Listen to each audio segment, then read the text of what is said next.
यह कहानी राजधानी के गंदे झुग्गी झोपड़ियों में शुरू होती है। एक छोटी लड़की फटे पुराने कपड़ों में कचरे के पास बैठी थी, जो हाल ही में भूख से मर रही थी। उसे और झुग्गी के दूसरे बच्चों को अधमरा कर दिया गया था। बड़े लोग उसे रोटी चुराने की कोशिश करने के लिए लात मार रहे थे और गालियां दे रहे थे। लड़की सिकुड़कर एक गेंद की तरह हो गई, सोच रही थी कि क्या वह सचमुच मौत के मुहाने पर ऐसे ही मरने वाली थी। उसके पिछले जीवन की यादें वापस आ गईं। आखिरी याद एक विमान दुर्घटना थी। अचानक उसने उन यादों में अपने पिछले रूप को देखा। उस मौत के बाद उसे एहसास हुआ कि वह एक बच्ची बन गई थी। वह पानी में खड़ी थी, चारों ओर हर तरह की तैरती हुई किताबें थीं। किसी सत्ता ने उसे उस उपन्यास में डालने का फैसला किया जिसे वह मरने से पहले पढ़ रही थी। और बस ऐसे ही लड़की के गहरे नीले बाल चमकीले गुलाबी हो गए।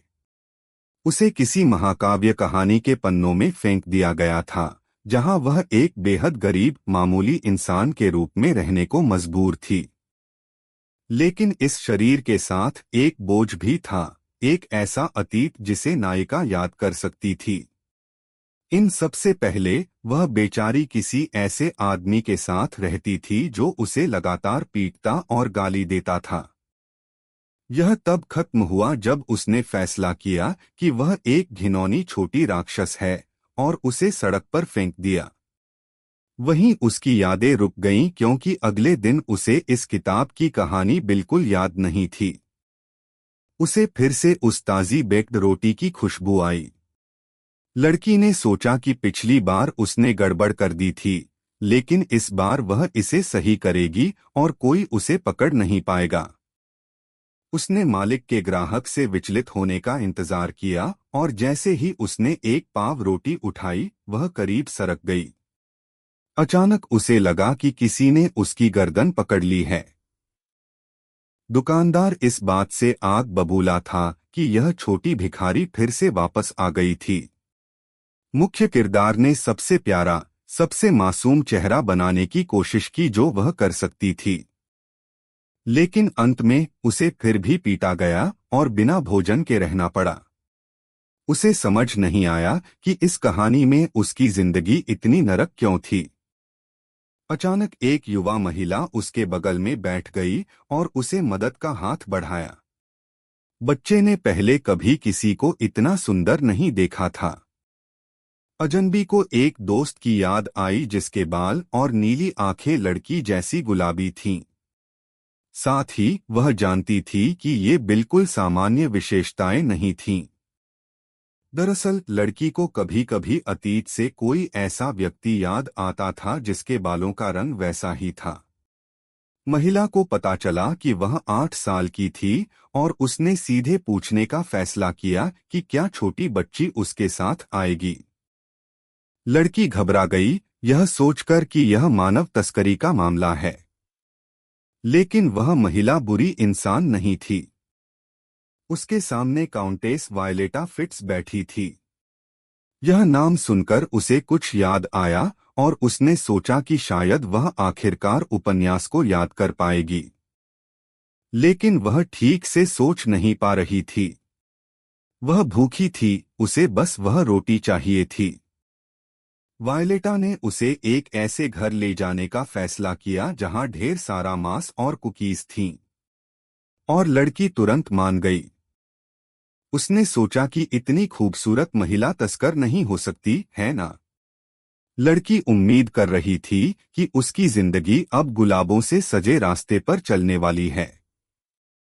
काउंटेस के महल में पहुंचकर वह एक नौकरानी से मिली जो उसे नहलाना चाहती थी। वह महिला बहुत डरावनी लग रही थी और लड़की बुरी तरह डर गई। अचानक नौकरानी ने देखा कि लड़की का पूरा शरीर चोटों और खरोंचों से ढका हुआ था। वह तुरंत हरकत में आई और दूसरी नौकरानी से जल्द डॉक्टर बुलाने को कहा। तभी छोटी बच्ची ने एक बड़ा, शानदार बाथटब देखा जो ढेर सारे बुलबुलों से भरा था। पता चला कि नहाने से पहले वह झाग के साथ थोड़ी देर खेल सकती थी। मुख्य किरदार को एहसास हुआ कि उसने उन नौकरानियों को गलत समझा था, वे बिल्कुल भी डरावनी नहीं थीं। नहाने के बाद उन्होंने उसे एक सुंदर पोशाक पहनाई और उसे गर्म कोको पीने के लिए भेज दिया। जहां वह पहले रहती थी, वहां मालिक और कर्मचारी बहुत बुरे थे। लेकिन यह जगह अलग होगी। वह अपनी नई पोशाक में घूमना शुरू कर दिया, खूब मजे कर रही थी। और तभी उसने देखा कि नौकरानियां उसे झांक रही थीं। उसके स्वाभिमान को ठेस पहुंची, लेकिन नौकरानियां तो बस उस पर प्यार लुटा रही थीं। एक नौकरानी ने तय किया कि यह खाने का समय था, क्योंकि रसोइये ने कुछ बहुत स्वादिष्ट व्यंजन बनाए थे। बस उस सारे शानदार खाने की कल्पना करते ही बच्ची नौकरानी के पैर से चिपक गई। कुछ ही मिनटों बाद वह एक हमस्टर की तरह अपना पेट भर रही थी। गालों में खाना भरा होने पर नौकरानियां थोड़ी चिंतित थीं, लेकिन काउंटेस ने तय किया कि छोटी बच्ची जितना चाहे उतना खा सकती है। नहाने के बाद वह और भी ज्यादा उसके जैसी लग रही थी, जैसे वे पूरी तरह से एक दूसरे के लिए बने हों। उसी समय वह जानती थी कि एस्टन का सबसे छोटा बच्चा जन्म के तुरंत बाद मर गया था। लेकिन वायलेटा ने इस बारे में कितना भी सोचा, उसे लगा जैसे उसे एड्रियन की छोटी बहन मिल गई हो। इसके अलावा उसे पता चला था कि अफवाहों के अनुसार नाजायज बच्चे को विस्काउंट बेरिल के आदेश पर बाहर निकाल दिया गया था। उसे याद आया कि उसकी आंखें भी उसी हल्के नीले रंग की थीं। तो एड्रियन की बहन उस रात नहीं मरी थी।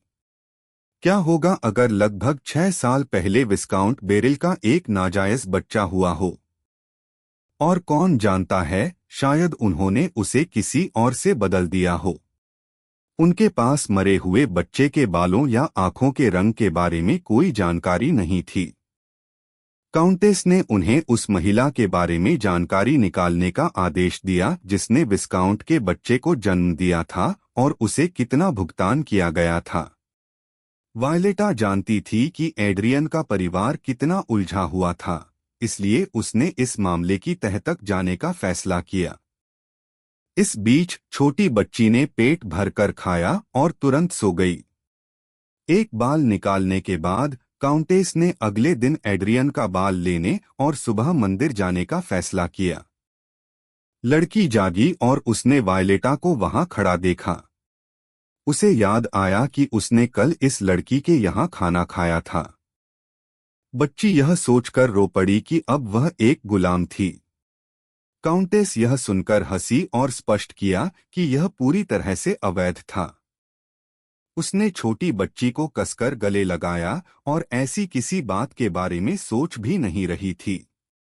इसके अलावा अब जाने का समय हो गया था, क्योंकि वे आज वायलेटा के करीबी दोस्त एड्रियन एस्टन से मिलने जा रहे थे। जैसे ही उसे वह नाम याद आया, उसकी पूरी दुनिया बिखर गई। वह नाम उपन्यास के एक किरदार का था जिसका अंत बहुत बुरा हुआ था। यह महसूस करते हुए कि उसके गुलाबी बाल थे और वह झुग्गियों में रहती थी, उसे डर के मारे खुद की भी याद आई। उसने अपना सिर पीटा और डर से कांपने लगी, जिससे काउंटेस पूरी तरह से भ्रमित हो गई। बाद में उन्होंने उसे फिर से मेज पर बिठाया और वह भूखी थी, लेकिन डर रही थी कि उसे फिर से मार पड़ेगी। वायलेटा ने तुरंत स्पष्ट किया कि यहाँ का सारा खाना यह सिर्फ छोटी बच्ची के लिए था। नायिका ने तय किया कि यह निश्चित रूप से सपना नहीं था और उसकी जिंदगी अब नरक नहीं बल्कि फूलों से भरा मांस का मैदान थी। लेकिन अचानक मांस उसके हाथों से फिसल गया, जिसके बाद किसी ने तय किया कि लड़की बर्बाद हो गई है। जल्द ही उसी पल वह जाग गई और लगभग बिस्तर से कूद पड़ी। उसने सोचा कि वह सपना सिर्फ एक भ्रम था, जैसे यह पूरी शापित उपन्यास। बिस्तर पर उसके बगल में उसने एक टेडी बियर देखा। खिलौना बहुत जाना-पहचाना लग रहा था और लड़की ने सहजता से हाथ बढ़ाया। अचानक भालू उठ बैठा और खुशी से उसका अभिवादन किया, यह याद करते हुए कि उसने नींद में उसे कैसे गले लगाया था। इस दुनिया में नायक की जादुई शक्तियों ने मुहरें तोड़ दी। लड़की को यह अस्पष्ट सा एहसास हुआ जैसे उसने यह खिलौना पहले भी देखा हो। फिर उसे याद आया और वह बोली, नहीं, यह भालू है क्या? लेकिन खिलौने ने स्पष्ट किया कि वह एक विशेष शक्ति वाला आत्मा था और उसी ने उसे जगाया था। बच्ची ने उसे एक तरफ फेंक दिया और कमरे से भाग निकली, यह कहते हुए कि उसने कुछ नहीं किया। ठीक बाहर वह वायलेटा से टकराई और उसकी बाहों में समा गई। बच्ची को विश्वास नहीं हुआ और काउंटेस ने सोचा कि वह बस एक बुरा सपना देख रही थी। उसकी गर्म, आरामदायक बाहों में होने से लड़की को तुरंत शांति महसूस हुई। आखिरकार वह सो गई और वायलेटा उसे बिस्तर पर ले गई, उसे उसके टेडी बियर के बगल में लिटा दिया। उसने सोचा कि लड़की बहुत प्यारी थी और तय किया कि वह और एड्रियन बहुत मिलते जुलते थे। तभी नौकरानी उस महिला को डीएनए टेस्ट के नतीजे लाई। ड्यूक एस्टन सबसे अमीर परिवारों में से एक के मुखिया थे। अगले दिन पूरे साम्राज्य में लड़की और काउंटेस उसकी विशाल संपत्ति पर पहुंचे। छोटी बच्ची को कोई अंदाजा नहीं था कि वह वहां क्या कर रही थी, लेकिन वायलेटा ने सोचा कि चिंता की कोई बात नहीं थी। लड़की ने अपने हाथों में भालू को देखा और सोचा कि क्या वह उस उपन्यास में भी था। लेकिन अगर यह वही कहानी है तो काउंटेस निश्चित रूप से अपना टेडी नहीं दे सकती। लेकिन वायलेटा ने उसे सीधे खिलौना दे दिया। तभी मुख्य किरदार ने सुना कि ड्यूक और डचेस एस्टिन आ गए थे। वे लिविंग रूम में चले गए, पूरी तरह से हैरान दिख रहे थे जैसे क्या यह सच है। काउंटेस उनकी उलझन समझ गई और सोचा कि वे सही रास्ते पर थे। मंदिर के रिकॉर्ड के अनुसार लड़की और एड्रियन खून के रिश्तेदार थे। जब दंपति दस्तावेजों को घूर रहे थे तो वे घबरा गए। छोटी बच्ची को कोई अंदाजा नहीं था कि क्या हो रहा था, बस यह सोचकर कि वह ड्यूक एस्टन की बेटी हो सकती है, उसे बहुत घबराहट हुई। उसके माता पिता के पास वायलेटा पर संदेह करने का कोई कारण नहीं था, लेकिन उन्होंने फिर भी एक और परीक्षण कराने का फैसला किया। अचानक डचेस बेहोश हो गई और फर्श पर गिर पड़ी। हर कोई घबरा गया और छोटी लड़की ने किसी को कमरे में भागते हुए देखा। पता चला कि यह एड्रियन है, उपन्यास से मुख्य किरदार का दाहिना हाथ। उसका चेहरा देखकर वह अब इसे नकार नहीं सकती थी, यह पागलपन भरा खूनखराबे वाला अंत था। सच में वायलेटा इस कहानी की नायिका थी और क्राउन प्रिंस ज़ेरकान फर्डिन मुख्य व्यक्ति थे। एड्रियन एस्टन को उत्तराधिकारी का शीर्ष सहायक बनना था जब वे बच्चे थे। वायलेटा और ज़ेरकान ने शादी करने का वादा किया था क्योंकि वह मुख्य लड़की के प्यार में पागल था, लेकिन उसे ऐसा महसूस नहीं हुआ। एड्रियन ने खुद को मार डाला और अंत में इस कहानी के खूनी अंत में हर कोई मर जाता है। शुरू से ही लड़की जानती थी कि इस उपन्यास का अंत भयानक होगा और बस उम्मीद कर रही थी कि चीजें किसी तरह ठीक हो जाएंगी। जब आप अपने प्यार को अपने सामने देखते हैं तो आप आमतौर पर बहुत खुश होते हैं, लेकिन अभी वह लड़का बस एक खोए हुए बच्चे जैसा लग रहा था। बच्चा घबरा रहा था, उसे समझ नहीं आ रहा था कि इस रोमांस का सुखद अंत क्यों नहीं हो सकता। बाद में काउंटेस, ड्यूक और उनका परिवार चाय के लिए बैठ गए। छोटी बच्ची उससे चिपकी रही और वायलेटा ने सोचा कि वह बस अजनबियों से डर रही थी। इस बीच हर कोई उसे घूर रहा था। मंदिर के प्रतिनिधि अभी-अभी उनके लॉर्डशिप से मिलने आए थे।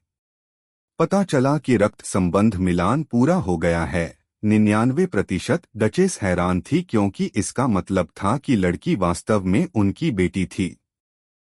पुजारी यह जानता था, ड्यूक ने चर्च को बहुत सारा पैसा दान किया था, इसलिए उसने फैसला किया कि अगर उन्हें कुछ और चाहिए तो वे कभी भी पूछ सकते हैं।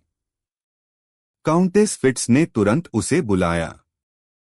उसे याद आया कि उसने कुछ समय पहले छोटी बच्ची को इलाज के लिए मंदिर में छोड़ा था, लेकिन कुछ खरोंच अभी भी थे।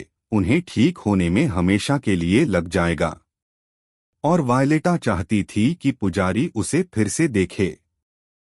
ड्यूक और उसकी पत्नी यह सुनकर हैरान रह गए, जैसे उसे इतनी चोटें कहाँ से लगीं। उन्होंने तुरंत पुजारी को जल्द से जल्द उसकी जांच करने का आदेश दिया, जिससे वह पूरी तरह से चकित रह गया। तो मंदिर के आदमी को लड़की पर उपचार जादू का उपयोग करना पड़ा। बहुत अच्छा लगा और उसके घाव ऐसे गायब हो गए। एक बार जब उपचार हो गया तो बच्चा ऊँघने लगा। वायलेटा ने उसे पालने में लिटा दिया और ड्यूक के जुड़वा भाई लुई और लुका उसे देखने लगे। वे जानते थे कि उनका सबसे छोटा बच्चा मर गया था, इसलिए उन्होंने सोचा कि छोटी लड़की एक ज़ोंबी थी। बड़ा भाई एड्रियन चाहता था कि वे शांत रहें ताकि वे अपनी छोटी बहन को न जगाएं। बाद में काउंटेस फिट्स ने एस्टन दंपति से निजी तौर पर मुलाकात की, लड़की के बारे में और जानना चाहती थी। यह सुनकर कि बच्चा झुग्गियों में खुद ही बच गया था, ड्यूक का चेहरा बहुत जल्दी काला पड़ गया। उसकी पत्नी आंसू नहीं रोक पाई, जोर जोर से रो रही थी, यह महसूस करते हुए कि उस गरीब बच्ची के लिए कितना मुश्किल रहा होगा जिसे वह याद करती थी। रोसालिया नाम की एक नौकरानी ने उनके बच्चे को पैसे के लिए विस्काउंट बेरिल को दे दिया था। वे वायलेट के प्रति उन्हें बचाने के लिए गंभीर रूप से आभारी थे, क्योंकि उसकी वजह से वे आखिरकार अपनी बेटी से मिल पाए। काउंटेस उत्सुक हो गई, यह पूछते हुए कि उन्होंने जन्म के समय बच्चे का क्या नाम रखा था, क्योंकि विस्काउंट ने उसे कभी नाम से नहीं बुलाया था। डचेस को तुरंत याद आया कि उन्होंने अगले दिन उसका नाम रफीना रखा था। हमारी लड़की को बहुत जरूरी नींद मिली और उसने आगे क्या करना है, इस बारे में सोचना शुरू कर दिया। इस बीच बेयर को कोई अंदाजा नहीं था कि वह किस बात को लेकर इतनी चिंतित थी। वह वास्तव में उसे एक कहानी सुनाना चाहता था, लेकिन रफीना उसे पूरी तरह से नजरअंदाज कर रही थी। वह जानती थी कि एड्रियन का क्या भाग्य इंतजार कर रहा था और उम्मीद करती थी कि यह बुरा सपना भविष्य में नहीं आएगा। अचानक उसे लगा, शायद वह वास्तव में कहानी बदलने की कोशिश कर सकती है। मूल कहानी में वायलेटा ने कभी किसी को भरवा जानवर नहीं दिया था, इसलिए बुरे अंत के लिए जिम्मेदार व्यक्ति खुद इस भयानक मौतों की श्रृंखला को रोक सकता था। यदि ज़िरकॉन जीवित रहता है तो राज्य भी नहीं गिरेगा। इस बीच टेडी बियर लड़की के चारों ओर घूमता रहा, यह सोचकर कि वह अनंत ज्ञान की आत्मा थी, लेकिन रफीना जानती थी कि यह पूरी तरह से झूठ था। वह आदमी बेवकूफ है, और भले ही आत्मा अब एक टेडी बियर जैसी दिखती है, यह उसके असली रूप में सिर्फ एक भेष है। वह एक विशाल डरावना ग्रिजली भालू बन जाता है, जिसकी एकमात्र वास्तविक कमजोरी पत्थरों जितनी बेवकूफ होना है। मिश्का को यह बात पसंद नहीं आई, उसे लगा कि वह किसी तरह का भगवान है, सर्वज्ञ और सर्वशक्तिमान। वह जानता था कि वह भविष्य बदलना चाहती है, और वह इसमें उसकी मदद करने वाला था। हालांकि उस लड़के की बात कुछ हद तक सही थी, वह एक मूर्ख है, लेकिन उसकी शक्तियां अविश्वसनीय हैं। इसलिए रफीना ने सोचा कि वह उसे इस दुनिया के बारे में सब कुछ बताकर शुरुआत करेगी। यह सुनकर कि यह सिर्फ एक मनगढ़ंत कहानी थी और वे सिर्फ इसमें पात्र थे, आत्मा शांत हो गई। सौभाग्य से उसने फैसला किया कि भविष्य बदलना पूरी तरह से संभव था। मूल रूप से ज़ेर खान और वायलेटा शादी करते हैं, जिससे एड्रियन आत्महत्या कर लेता है। बेचारे मिश्का का विचार सरल था, बस युवराज की शादी किसी और से करवा दो। नायिका हैरान रह गई, यह बात उसके दिमाग में भी नहीं आई थी। उसने सोचा कि ज़िरकॉन इसके लिए बहुत छोटा था, लेकिन आत्मा ने सोचा कि वह अभी सगाई कर सकता है और बाद में शादी कर सकता है। उसके प्रशिक्षण साथी के बारे में उसकी जिज्ञासा बढ़ गई और आत्मा ने अपने पंजे से उसकी नाक पर थपथपाया। रफीना खुद भविष्य बदलना चाहती थी, तो अब सब कुछ उस पर निर्भर करता है। उसे उसका इशारा समझ आ गया और वह पूरी तरह से चौंक गई, यह याद करते हुए कि युवराज की मां एक लाइलाज बीमारी से मर गई थी, जिससे एड्रियन भी खो गया था। वह दुख में डूब गया था और वायलेटा से पागलों की तरह चिपका रहा, जिससे अंततः उसकी मौत हो गई। इसीलिए रफीना डर गई थी कि वह उस पर उसी तरह मोहित हो जाएगा जैसा आत्मा ने सोचा था। कुंजी बस जिरकॉन की मां को मरने से रोकना था, लेकिन वह एक लाइलाज बीमारी का इलाज कैसे करती? टेडी बियर के अनुसार उसे यह समझ नहीं आया। एक पौराणिक गहना मदद कर सकता था और वह जानता था कि उसे कहाँ खोजना है। रफीना इस बात से हैरान रह गई कि वह वास्तव में इस पागलपन को रोक सकती थी। अब उसे यकीन था कि एक बार जब सब खुश हो जाएंगे तो वह पागल युवराज प्यारी वायलेटा के प्रति जुनूनी नहीं होगा। नायिका अपना हिस्सा लेगी और निकल जाएगी। साथ ही उसने सोचा कि उसे शायद आत्मा का नाम भी पता कर लेना चाहिए, है ना? वह पूरी तरह से हैरान था कि वह अब जाकर पूछ रही थी। पता चला कि उसका नाम 50 अक्षरों वाले अजीबोगरीब शब्दों जैसा था, इसलिए रफीना ने उसे बस भालू कहने का फैसला किया। आत्मा इस बात पर गुस्सा करने वाली थी, लेकिन अचानक उन्हें दरवाजे के बाहर कदमों की आहट सुनाई दी। नायिका तुरंत सोने का नाटक करने लगी और उसने ड्यूक और डचेस एस्टन को कमरे में आते देखा। उसके पिता ने धीरे से उसके बालों को सहलाया और फैसला किया कि यह सब उसकी गलती थी। वायलेटा ने उससे कहा कि वह ऐसी बातें न करे, महत्वपूर्ण बात यह थी कि उनकी बेटी वापस आ गई थी। रफीना एक मजबूत बच्ची है, वह जल्दी ढल जाएगी, इसलिए चिंता करने की कोई जरूरत नहीं है। तभी नायिका ने एड्रियन की आवाज सुनी जब उसने काउंटेस को संबोधित किया। वह वास्तव में आभारी था, लेकिन वायलेटा को यह कोई बड़ी बात नहीं लगी। मेरा मतलब है, वे दोस्त थे। रफीना ने सोचा कि उसका बड़ा भाई एक फरिश्ता था और उसने काउंटेस के साथ अपने जीवन की कामना की। यह फूलों के खेत जैसा था। अचानक एड्रियन और वायलेटा ने जाने का फैसला किया, जिससे नायिका पूरी तरह से हैरान रह गई। वह अकेली नहीं रहना चाहती थी और उछलकर उसने अपने भाई को पुकारा। ड्यूक ने तुरंत अपनी बेटी की ओर हाथ बढ़ाया, लेकिन उसने उसके हाथों को झटक दिया और बिस्तर से कूद गई। उसने खुद को काउंटेस की बाहों में फेंक दिया और उससे रुकने की भीख मांगने लगी। नायिका भी अपने बचकाने व्यवहार से हैरान थी, लेकिन वह इसे नियंत्रित नहीं कर पाई। उसके तुरंत बाद उसके लॉर्डशिप का परिवार भोजन के लिए इकट्ठा हुआ। जलती हुई आग की आवाज छोटी लड़की के खुशी से खाने की आवाज के साथ मिल गई। ड्यूक, उसकी पत्नी और बच्चे यह देखकर हैरान थे कि रफीना कितनी उत्सुकता से खा रही थी। वह जो कुछ भी देख सकती थी, उसे अपने गालों में भर रही थी, शानदार स्वाद का पूरा आनंद ले रही थी। मुख्य किरदार उस भिखारी वाली जिंदगी को छोड़कर बहुत खुश थी, जहां उसे बासी, चोरी की रोटी खानी पड़ती थी। उसका खाना मूल रूप से कुत्ते के खाने जैसा था, इसलिए पेट भरकर खाना उसे अद्भुत लग रहा था। डचेस यह देखकर भयभीत थी कि उनकी छोटी बच्ची कितनी भूखी रही थी। इसी बीच ड्यूक ने बटलर को आदेश दिया कि वह पता लगाए कि रफीना विस्काउंट बेरिल के यहाँ कैसे रह रही थी। खाने के बाद लड़की नहाने गई और काउंटेस ने उसके लिए बुलबुलों से एक बिल्ली बनाई। रफीना वायलेटा की प्रतिभा से चकित थी और उसने सोचा कि यह शायद एक मुख्य किरदार का विशेषाधिकार था। नहाने के बाद काउंटेस ने स्पष्ट किया कि अब छोटी बच्ची ड्यूक की जागीर में रहेगी। यह सुनकर कि अब वे भी उसका परिवार होंगे, मुख्य किरदार सोचने लगी।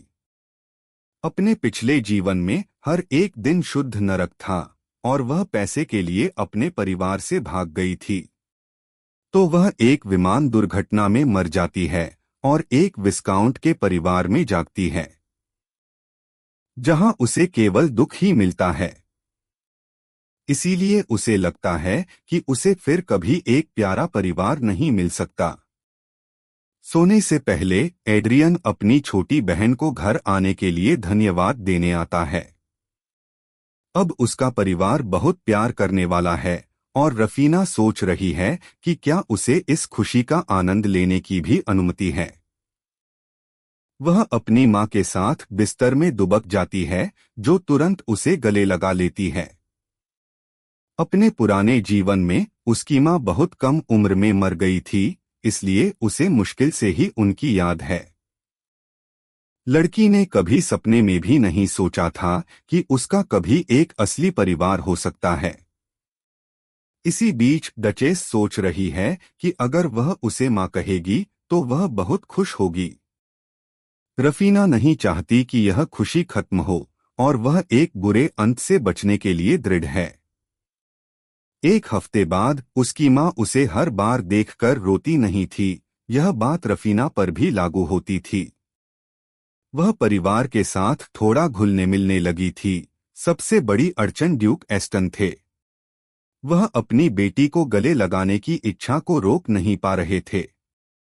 एक वयस्क आदमी को देखते ही बच्ची लगभग बेहोश हो जाती थी और वह सीधे अपनी मां के पास भाग जाती थी। उन पलों में ड्यूक को बहुत बुरा लगता था। वह इस पूरे समय अपनी बेटी को छू भी नहीं पाए थे। जैसे ही रफीना वायलेटा की बाहों में आती, वह तुरंत शांत हो जाती थी। उस समय विस्काउंट उसे मानसिक और शारीरिक रूप से प्रताड़ित करता था।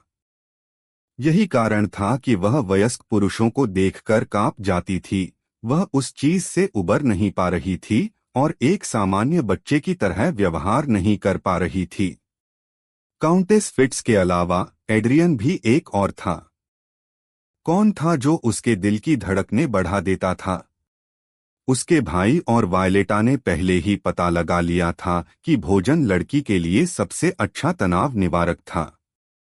लेकिन वह इन दोनों को अपने साथ खाने के लिए दृढ़ थी। कोई बहस नहीं। जब वे बगीचे में चाय पी रहे थे, ड्यूक अपनी बेटी के बड़े पुरुषों के डर के बारे में सोच रहा था, यह जानते हुए कि यह समस्या शायद कहां से आई थी। वह अपना संयम बनाए रखने की पूरी कोशिश कर रहा था। क्या उसे जरा भी अंदाजा था कि इस नाजुक लड़की ने किस तरह का नरक देखा था?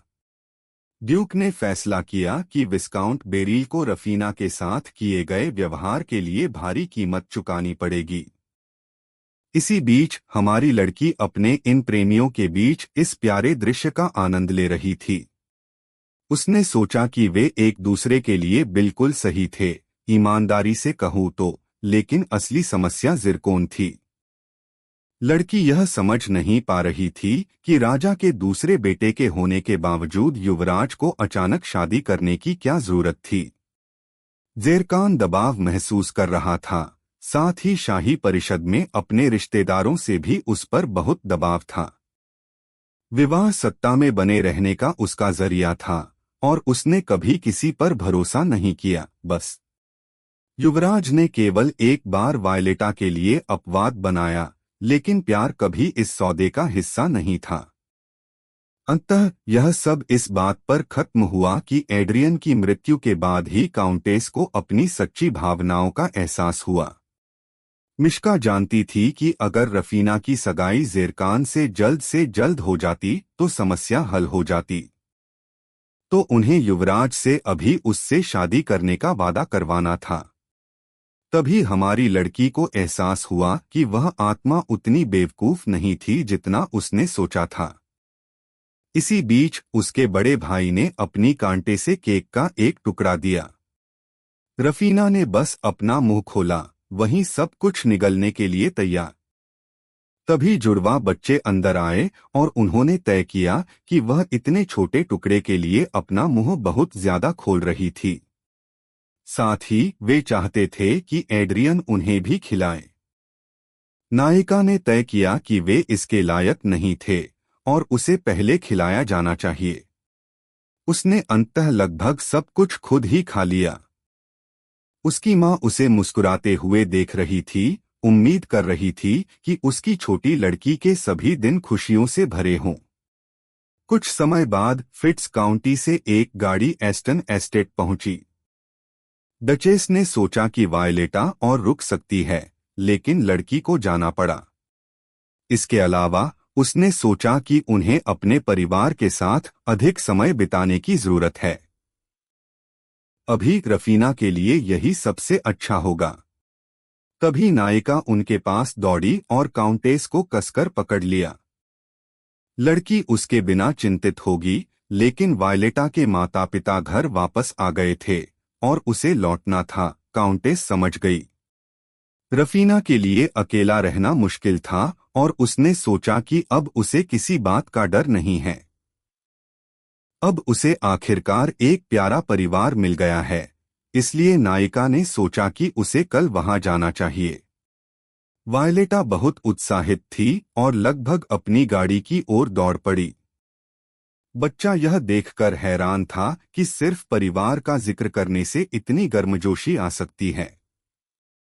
अब बस एड्रियन को थोड़ा धक्का देना बाकी है। उसने उसे आवाज दी, चाहती थी कि उसका भाई काउंटेस को एस्कॉर्ट करे। उसने ईमानदारी से सोचा कि उसे दिन के हर एक मिनट उसके आसपास रहना चाहिए। जितनी जल्दी उन्हें एहसास होगा कि वे एक दूसरे को पसंद करते हैं, उतनी ही जल्दी सब कुछ ठीक हो जाएगा। यही वजह थी कि रफीना वायलेटा को कल बुलाना चाहती थी।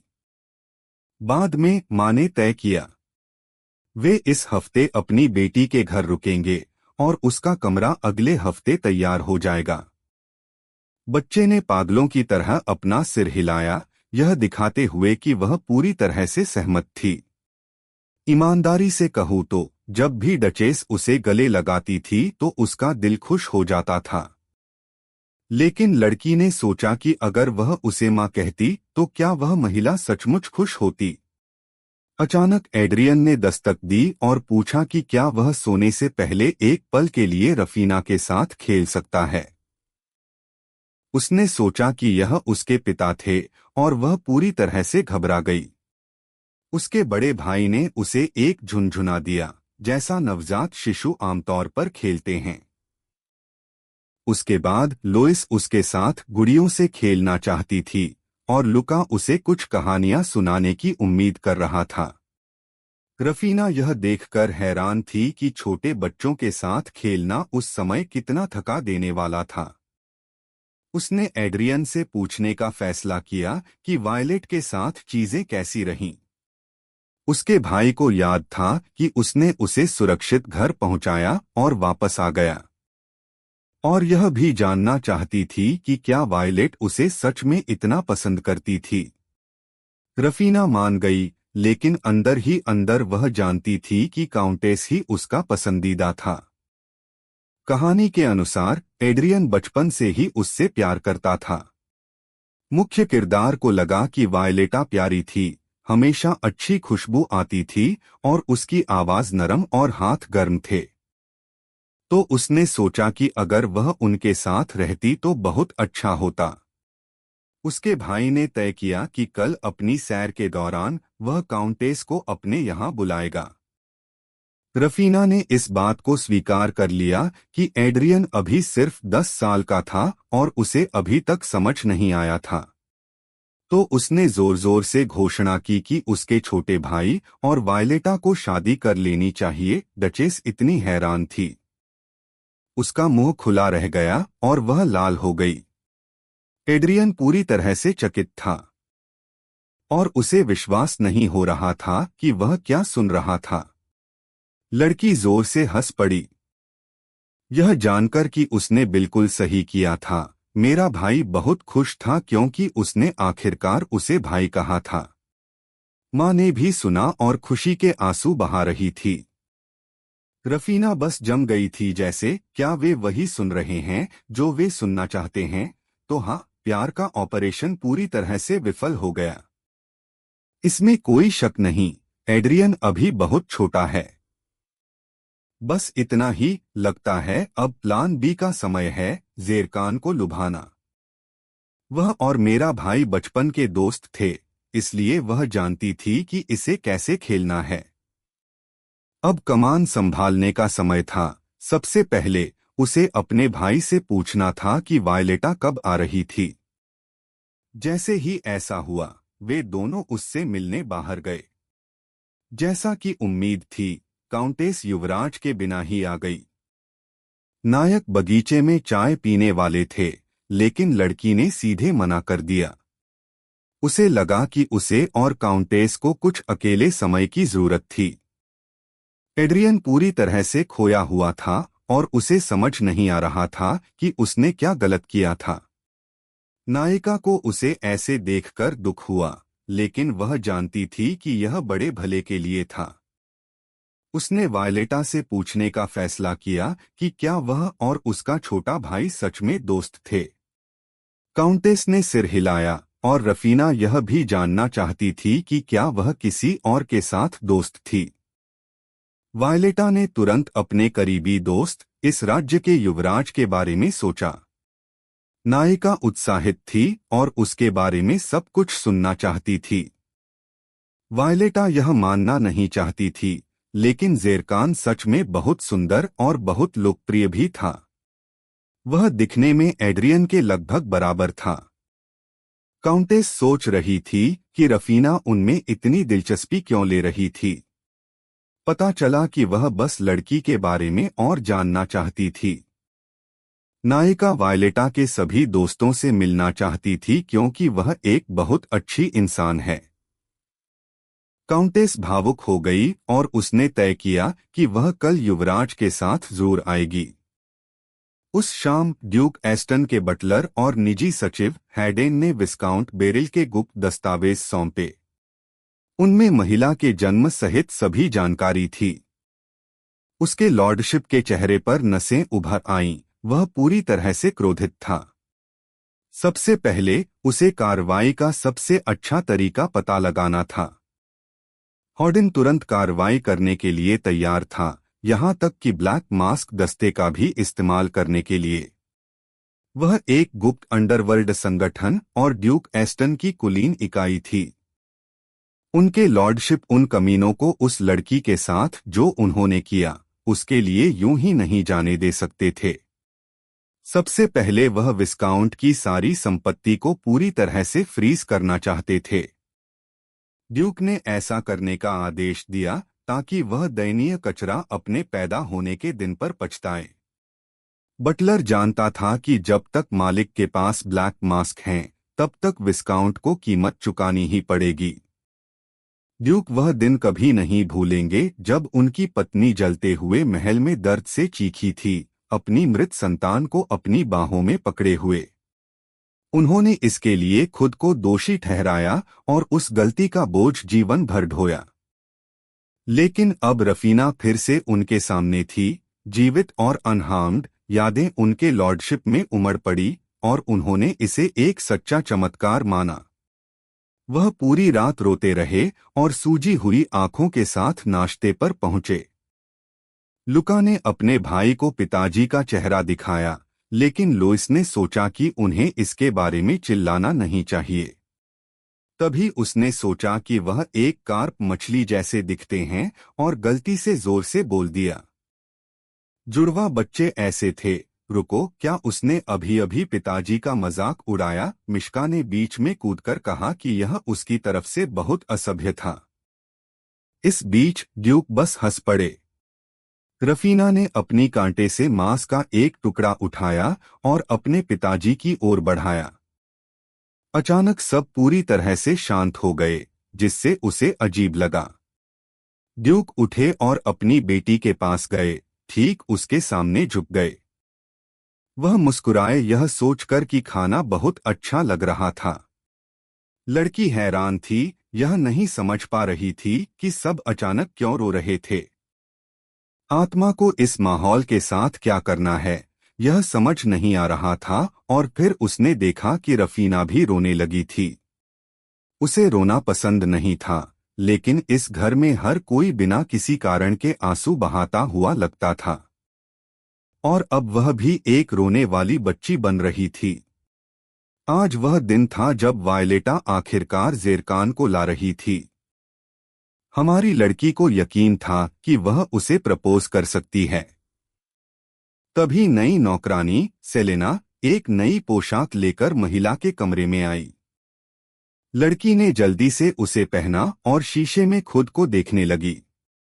नौकरानी रोमांचित थी और टेडी बियर ने सोचा कि वह बेहद प्यारी लग रही थी। यहाँ तक कि नौकरानियां भी उसके प्रति अच्छी थीं, और रफीना को विश्वास था कि उसे निश्चित रूप से वह सुखद अंत मिल सकता है। इन लोगों के बाद वह अपने पिता से दोपहर की चाय के लिए मिली। जिस तरह से ड्यूक उसे देखकर मुस्कुरा रहे थे, उससे हमारी लड़की थोड़ी असहज हो रही थी। जब से उसने उन्हें उस कांटे से खिलाया था, पिताजी अपनी पसंदीदा चीजें उसकी ओर धकेलते रहते थे। इस बीच नौकरानियां बस खुश थीं कि युवा मालकिन आखिरकार अपने लॉर्डशिप के साथ घुल मिल रही थी। वह उनसे बहुत डरती थी, लेकिन अंत में वह वास्तव में उनके लिए अपना दिल खोल पाई। ड्यूक अब लड़की को वास्तव में उतने डरावने नहीं लगते थे। इसके अलावा वे वास्तव में खून के रिश्तेदार थे। और रफीना को लगा कि उसके दिल में प्यार खिलने लगा है। उसे निश्चित रूप से अपना सर्वश्रेष्ठ प्रयास करना था और इस अच्छी चीज को जारी रखना था। तभी जुड़वा बच्चे उसके पास आए, लुकाछिपी खेलना चाहते थे। क्या वे सच में सोचते थे कि वह इतनी बच्ची थी कि वे ऐसा कुछ सुझाएंगे? फिर भी वह मान गई और तय किया कि खोजने वाला 100 तक गिनेगा। उसे लगा कि खाना उसकी सारी समस्याएं हल कर देता है, लेकिन वह अभी भी एक छोटे बच्चे की तरह व्यवहार करती रही। वह छिपने की जगह ढूंढने के लिए भागी और तभी उस छोटे भालू ने एक विशाल खंभा देखा। वह उसके पीछे छिप गई और नीले लबादे और चमकीले लाल बालों वाले एक लंबे आदमी को देखा। वहीं खड़ी लड़की चीख पड़ी, पूरी तरह से घबरा गई और सोचा कि वह किसी राक्षस को घूर रही है। पता चला कि वह युवा मालकिन का नया नाइट रेंडेल था। यह जानने के बाद कि उसे खेल के दौरान उस पर नजर रखने का आदेश दिया गया था, रफीना ने सोचा कि वह कब से देख रहा था। उसने जल्दी से समझाया कि उसे तुरंत छिपने की जरूरत है। हीरो ने एक पल सोचा और तय किया कि बाहर बहुत खतरनाक है, इसलिए उसे शायद अपने कमरे में छिपना चाहिए। अगर वह खुद को कंबल से ढक लेती है तो एड्रियन उसे कभी नहीं ढूंढ पाएगा, या युवा महिला नाइट के पीछे छिप सकती है। रफीना ने उससे पूछने का फैसला किया कि क्या उसने पहले कभी लुकाछिपी खेली थी। उसने उसे जमीन पर धकेल दिया और खुद छिपने के लिए भाग गई। क्या रेंडेल को लगा कि लुकाछिपी सिर्फ एक खेल था? यह अचानक से सीधा युद्ध बन गया था। उसने आगे एक आदमी को देखा जो जाना पहचाना लग रहा था। एक पल के लिए लड़खड़ाते हुए धड़ाम से वह एक ऐसी बाढ़ से टकरा गई जिसे उसने देखा नहीं था। तभी उसका टेडी उड़ गया। एक हाथ उसकी ओर बढ़ा। वह आदमी जो इस दुनिया में सारा अराजकता शुरू करेगा, उपन्यास का मुख्य पात्र ज़ेरखान फिडिन। वह आदमी जो आगे चलकर पूरी तरह से पागल हो जाएगा। और हे भगवान, वह कितना आकर्षक था। एड्रियन अभी भी नंबर 1 है, जाहिर है, लेकिन वह उत्सुक थी कि क्राउन प्रिंस बड़े होकर कैसे होंगे। अचानक वायलेटा उसके पीछे आ गई, छोटी लड़की को देखकर हैरान थी। वह लड़की को उठाने के लिए दौड़ी, उम्मीद कर रही थी कि वह ठीक होगी। उसने यह भी सोचा कि वह रेपिन को उससे और एड्रियन के दोस्त महामहिम क्राउन प्रिंस से मिलवाएगी। यह सब अचानक हुआ और हमारी लड़की पूरी तरह से हैरान थी। टेडी बियर के अनुसार जितनी जल्दी वह क्राउन प्रिंस को अपनी भावनाएं बताएगी, उतना ही अच्छा होगा। इसलिए उसने ज़ेर खान की आस्तीन पकड़ी और बस बोल दिया कि उन्हें शादी कर लेनी चाहिए। क्राउन प्रिंस कुछ सेकंड के लिए वहीं खड़े रहे और रफीना को लगने लगा कि उसने शायद गड़बड़ कर दी है। अचानक उसने उसे बहुत गंभीर नजर से देखा और उसे लगा कि यह अस्वीकृति का समय था। जो भी हो, मुख्य लड़के के अकादमी जाने से पहले उसके पास अभी भी 2 साल थे, जिसका मतलब था उसे तब तक उसके साथ एक मौखिक समझौता करना था, और अब उसने अपनी पौराणिक मनाने की कला का प्रदर्शन किया। यह तय करते हुए कि ज़ेर खान पहले से ही सहमत था। वायलेटा एक बार फिर रफीना की कितनी प्यारी थी, यह देखकर दंग रह गई। काउंटेस ने सोचा कि वह उसकी आंखों में अकेली होगी और उसने पूछा कि क्या वह उसके लड़के से शादी करना चाहती है। मैं मजाक कर रही थी, लेकिन अगर यह संभव होता तो वह उसके साथ अपनी पूरी जिंदगी बिताती। लेकिन वायलेटा को अपने बड़े भाई के साथ ही रहना होगा, जिससे उसे आखिरकार प्यार हो जाएगा। साथ ही एड्रियन की भावनाएं उसके लिए बहुत गहरी हैं। आपको पता है कि काउंटेस को बिल्कुल भी अंदाजा नहीं था कि वह पूरी तरह से अकेला मर गया। यही वजह है कि रफीना को उस दुखद अंत को रोकना होगा और यह सुनिश्चित करना होगा कि उन्हें एक सुखद अंत मिले। उसने तय किया कि वायलेटा ठीक है, लेकिन उसे ज़ेर खान से शादी करनी होगी। तभी उसने उसकी उंगली पकड़ी और क्राउन प्रिंस बस हंस पड़े। वह उसकी ओर देखकर हंस रहा था और वह एक बार फिर हैरान थी कि ज़ेर खान कितना आकर्षक था। उसने यह भी उम्मीद की कि उसकी हंसी का मतलब था कि वह सहमत था और अब उन्हें बस खुशी खुशी रहना था। रफीना पहले से ही सोच रही थी कि उसने इस पूरी स्थिति को संभाल लिया है। अचानक उसे एड्रियन की आवाज सुनाई दी। वह बस पास से गुजर रहा था। उसके भाई ने नीचे देखा और पाया कि वह छोटा शैतान अपने दोस्त की उंगली पकड़े हुए था। तुरंत एड्रियन ने जो कुछ भी पकड़ा था उसे गिरा दिया और राजकुमारी तथा युवराज के बीच आ गया। उसने गलतफहमी के लिए माफी मांगी, यह सोचते हुए कि उसकी छोटी बहन ने बस एक गलती की है।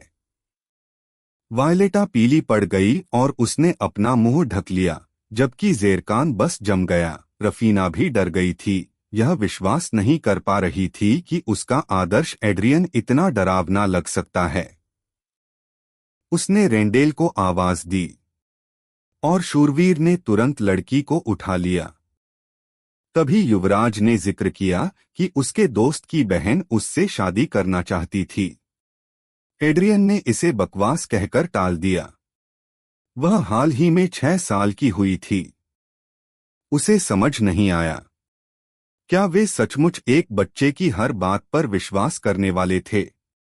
काउंटेस उन्हें करीब से देख रही थी, हवा में तनाव को आसमान छूते हुए महसूस कर रही थी। ज़ेर खान बस मजाक कर रहा था और यह पहली बार था जब उसने एड्रियन को इतनी जोरदार प्रतिक्रिया देते देखा था। वह पास गई और मुस्कुराते हुए लड़की के भाई को गले लगा लिया, ऐसे व्यवहार कर रही थी जैसे उसे पता ही न हो कि कौन इतना परेशान हो रहा था। उसे एहसास हुआ कि जब उसकी बहन की बात आती थी तो वह तुरंत बर्फ का टुकड़ा बन जाता था। एड्रियन के चेहरे का भाव युवराज को भी कांपा देता।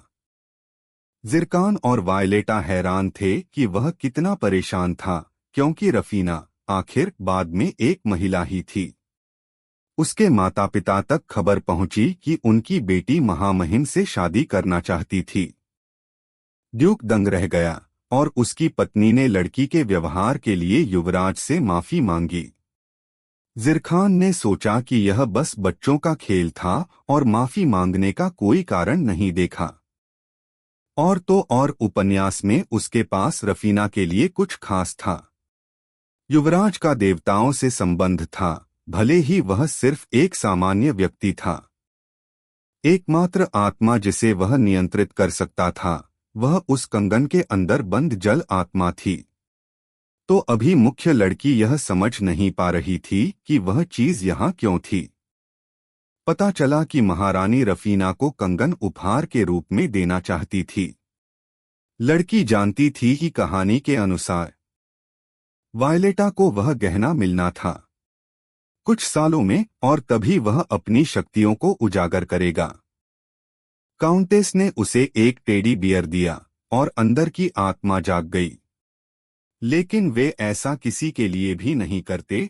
यह आत्मा की पसंद है कि वह खुद को दिखाए या नहीं, और केवल एक जादूगर ही ऐसी चीजों का मालिक हो सकता है। यदि आत्मा मालिक को अस्वीकार करती है तो वह हमेशा के लिए वस्तु में बंद रहेगी। मतलब भालू ने उसे खुद चुना। तभी डचेस ने रानी का उपहार अपनी बेटी की कलाई पर रखने का फैसला किया। वह बहुत बड़ा था क्योंकि वह अभी भी ऐसी चीज के लिए बहुत छोटी थी। रफीना डर गई थी, आत्मा तभी जाग सकती थी। सौभाग्य से कुछ नहीं हुआ और उसने सोचा कि उसने उसे अस्वीकार कर दिया था। मिश्का भी उत्साहित था, यह सोचते हुए कि वह खुद ही काफी था। माँ को यह बहुत पसंद आया। उन्होंने तय किया कि यह उस पर बहुत जंच रहा था। इस बीच हमारी लड़की जिरकॉन को घूर रही थी, अपनी अगली चाल समझने की कोशिश कर रही थी। क्या उसे सीधे महारानी के पास जाकर आत्मा के बारे में सब कुछ बता देना चाहिए? तभी युवराज ने उसकी तीव्र नजर को देखा और मुस्कुराया। एड्रियन चिंतित लग रहा था, जबकि वायलेटा ने जिकन से पूछने का फैसला किया कि वह रफीना से शादी करने के बारे में क्या सोचता है। सभी को आश्चर्य हुआ, वह इसके लिए पूरी तरह से तैयार था। युवराज को देखकर वह लगभग उसकी उदासी महसूस कर सकती थी, सोच रही थी कि क्या उसे पता भी था कि क्या होने वाला है। वह अभी अपने दोस्तों के साथ हंस रहा है, लेकिन कुछ सालों में वह लगभग पागल हो जाएगा। बेयर का मानना था कि रफीना भविष्य को पूरी तरह से बदल सकती है और तब उसे दुनिया में कोई चिंता नहीं होगी। अभी उसे जिरकॉन का दिल कैसे जीतना है, इस पर ध्यान केंद्रित करने की जरूरत थी। बाद में नायिका ने इस पर विचार किया और उसके परिवार के बारे में अधिक जानने से शुरुआत करने का फैसला किया, क्योंकि ये वे लोग हैं जो युवराज को प्रभावित करेंगे।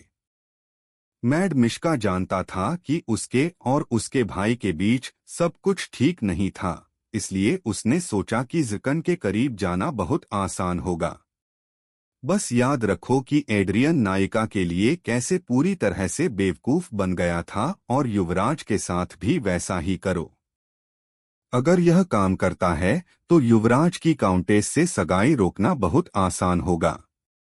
बड़ा सवाल यह है, जिरकॉन को जीतने के लिए उसे क्या करने की जरूरत है?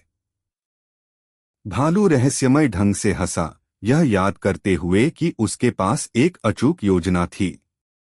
थोड़ी देर बाद रफीना ने खुद को मजबूत किया और शाही पुस्तकालय में गई, जहां नौकरों ने बताया कि युवराज थे। रेंडेल, जो लगातार उसके पीछे पड़ा रहता था, उसे थोड़ा परेशान कर रहा था। किताबों की अलमारियों के साथ चलते हुए वह अचानक जिकन से टकरा गई, जो एक किताब में डूबा हुआ था। गहरी सांस लेते हुए उसने पल का फायदा उठाने और बातचीत शुरू करने का फैसला किया। हताशा में उसकी ओर बढ़ते हुए नायिका ने वही करने की कोशिश की जो वायलेटा करती थी। काउंटेस हमेशा लड़की को कसकर और प्यार से गले लगाती थी, इसलिए अब वह युवराज को ठीक उसी तरह गले लगाना चाहती थी। वायलेटा के गले लगाने से हमेशा शांति मिलती थी और रफीना इसे और अधिक बार करना चाहती थी। हालांकि जिकन की विचारशील अभिव्यक्ति ने उसे स्तब्ध कर दिया।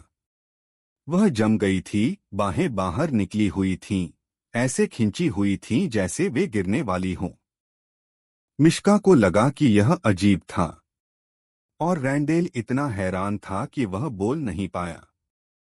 अचानक युवराज को समझ आया कि वह गले लगाना चाहती होगी। उसने धीरे से उसे उठाया और एक छोटे पिल्ले की तरह गले लगा लिया। लड़की तुरंत करीब आ गई, अपनी नाक उसके कंधे में दबा दी। उसे डर था कि वह उसे फेंक देगा, लेकिन जिरकौन ने इसके बजाय उसे ऐसे कसकर गले लगाया जैसे वह सच में चाहता हो। मिश्का ने जल्दी से समझाया कि जब युवराज ऐसे जम जाते हैं तो उसे वही करना होगा जो वह वायलेटा के साथ करती है। रफीना अचानक पीछे हट गई और कामना की कि वह कल फिर आए। जिरकौन ने दूसरी ओर देखा और फैसला किया कि अगर उसका कार्यक्रम खाली होगा तो वह इस बारे में सोचेगा। फिर नायिका ने उसका सिर पकड़ा और फैसला किया कि वह वास्तव में उसके करीब आना चाहती है। युवराज बहस करने के लिए बहुत स्तब्ध था, इसलिए उसने बस सिर हिलाया। उसे यह भी नहीं पता था कि उसने क्यों सहमति दी जबकि वह मना करना चाहता था, लेकिन शब्द बस निकल गए। वह हमेशा अपने सौतेले भाई को बिना सोचे समझे मना कर देता था, और ईमानदारी से कहूँ तो उनका रिश्ता बस भयानक था। तो स्कंद समझ नहीं पाया क्या उसकी छोटी बहनों के पास अब लोगों को हेरफेर करने की कोई विशेष शक्ति थी। युवराज पूरी तरह से समझ गया कि एड्रियन क्या कहना चाह रहा था। उसने पूछने का फैसला किया कि रफीना उससे शादी क्यों करना चाहती थी। उसने जवाब में भौहें सिकोड़ी और जानना चाहा कि क्या वह उससे शादी नहीं करना चाहता था। उस जवाब ने युवराज को हंसा दिया। नायिका को लगा कि वह उस पर हंस रहा था और उसका स्वाभिमान पूरी तरह टूट गया। तभी उसने नजर डाली और देखा कि उसका भाई हक्का बक्का दिख रहा था और वायलेटा जोर जोर से हंस रही थी। एड्रियन पूरी तरह से भ्रमित था कि वह ऐसी बातें क्यों कह रही थी। ज़ेरखान ने सोचा कि अगर रफीना सच में उससे शादी करना चाहती है तो उसे स्पष्टीकरण मिल जाएगा, है ना। वह अपने दोस्त पर मुस्कुराया, पूरी तरह से हैरान था। क्या उसकी बहन सच में युवराज की पत्नी बनने वाली थी। एड्रियन चौंक गया और उसकी जान निकल गई। और काउंटेस और भी जोर से हंसी। भाई को समझ नहीं आया कि उसने ऐसा व्यवहार पाने के लिए क्या किया था। जिरकौन जोर से हंस पड़ा और मुख्य लड़की को समझ नहीं आया कि कैसे प्रतिक्रिया दे।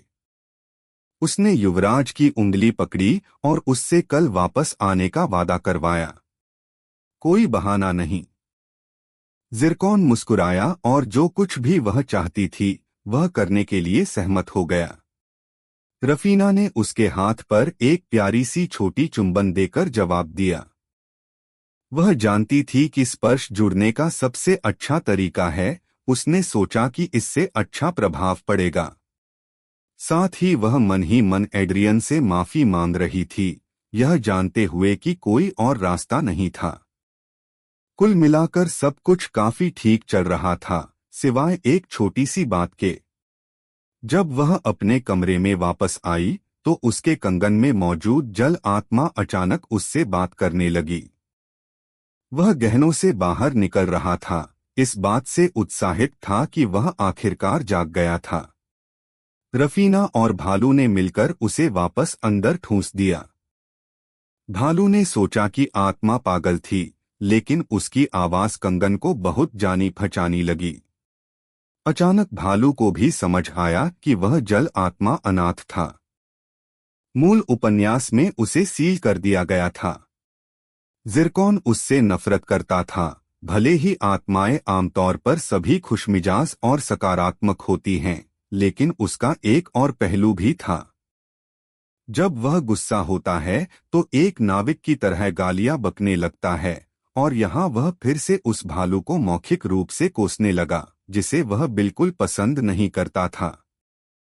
लड़की इतनी हैरान थी कि उसने अपने कान ढक लिए, यह सोचकर कि इस अनाथ लड़के की तुलना में ज़ेरकान तो लगभग एक संत था। वह चाहता था कि मालकिन उस गंजे भालू को बाहर निकाल दे, यह सोचकर कि वह कहीं ज्यादा भरोसेमंद था।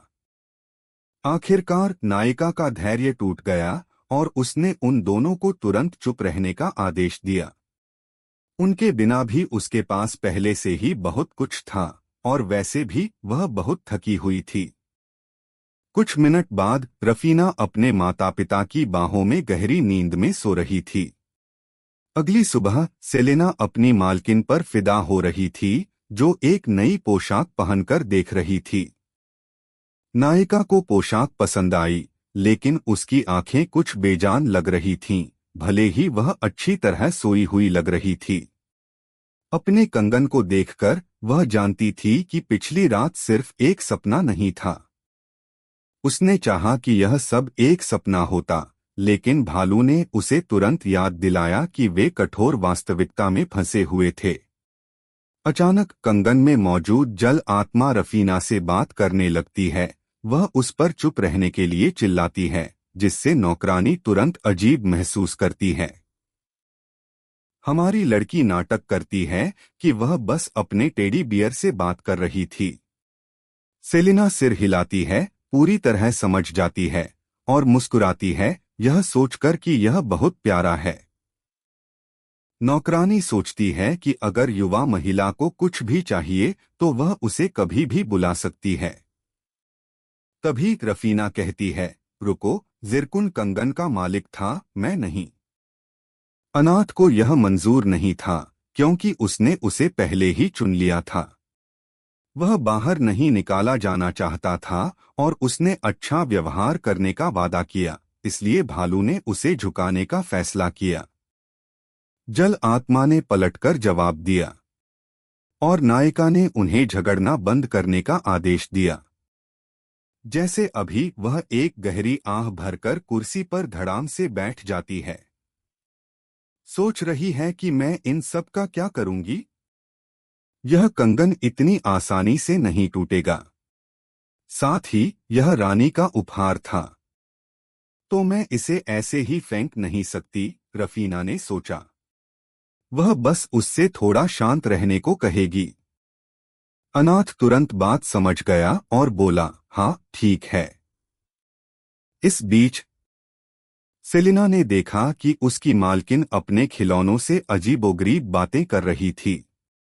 यह तीसरी बार था जब नायिका को अपना अभिमान निगलना पड़ा था और उसे कोई अंदाजा नहीं था कि इससे कैसे उबरना है।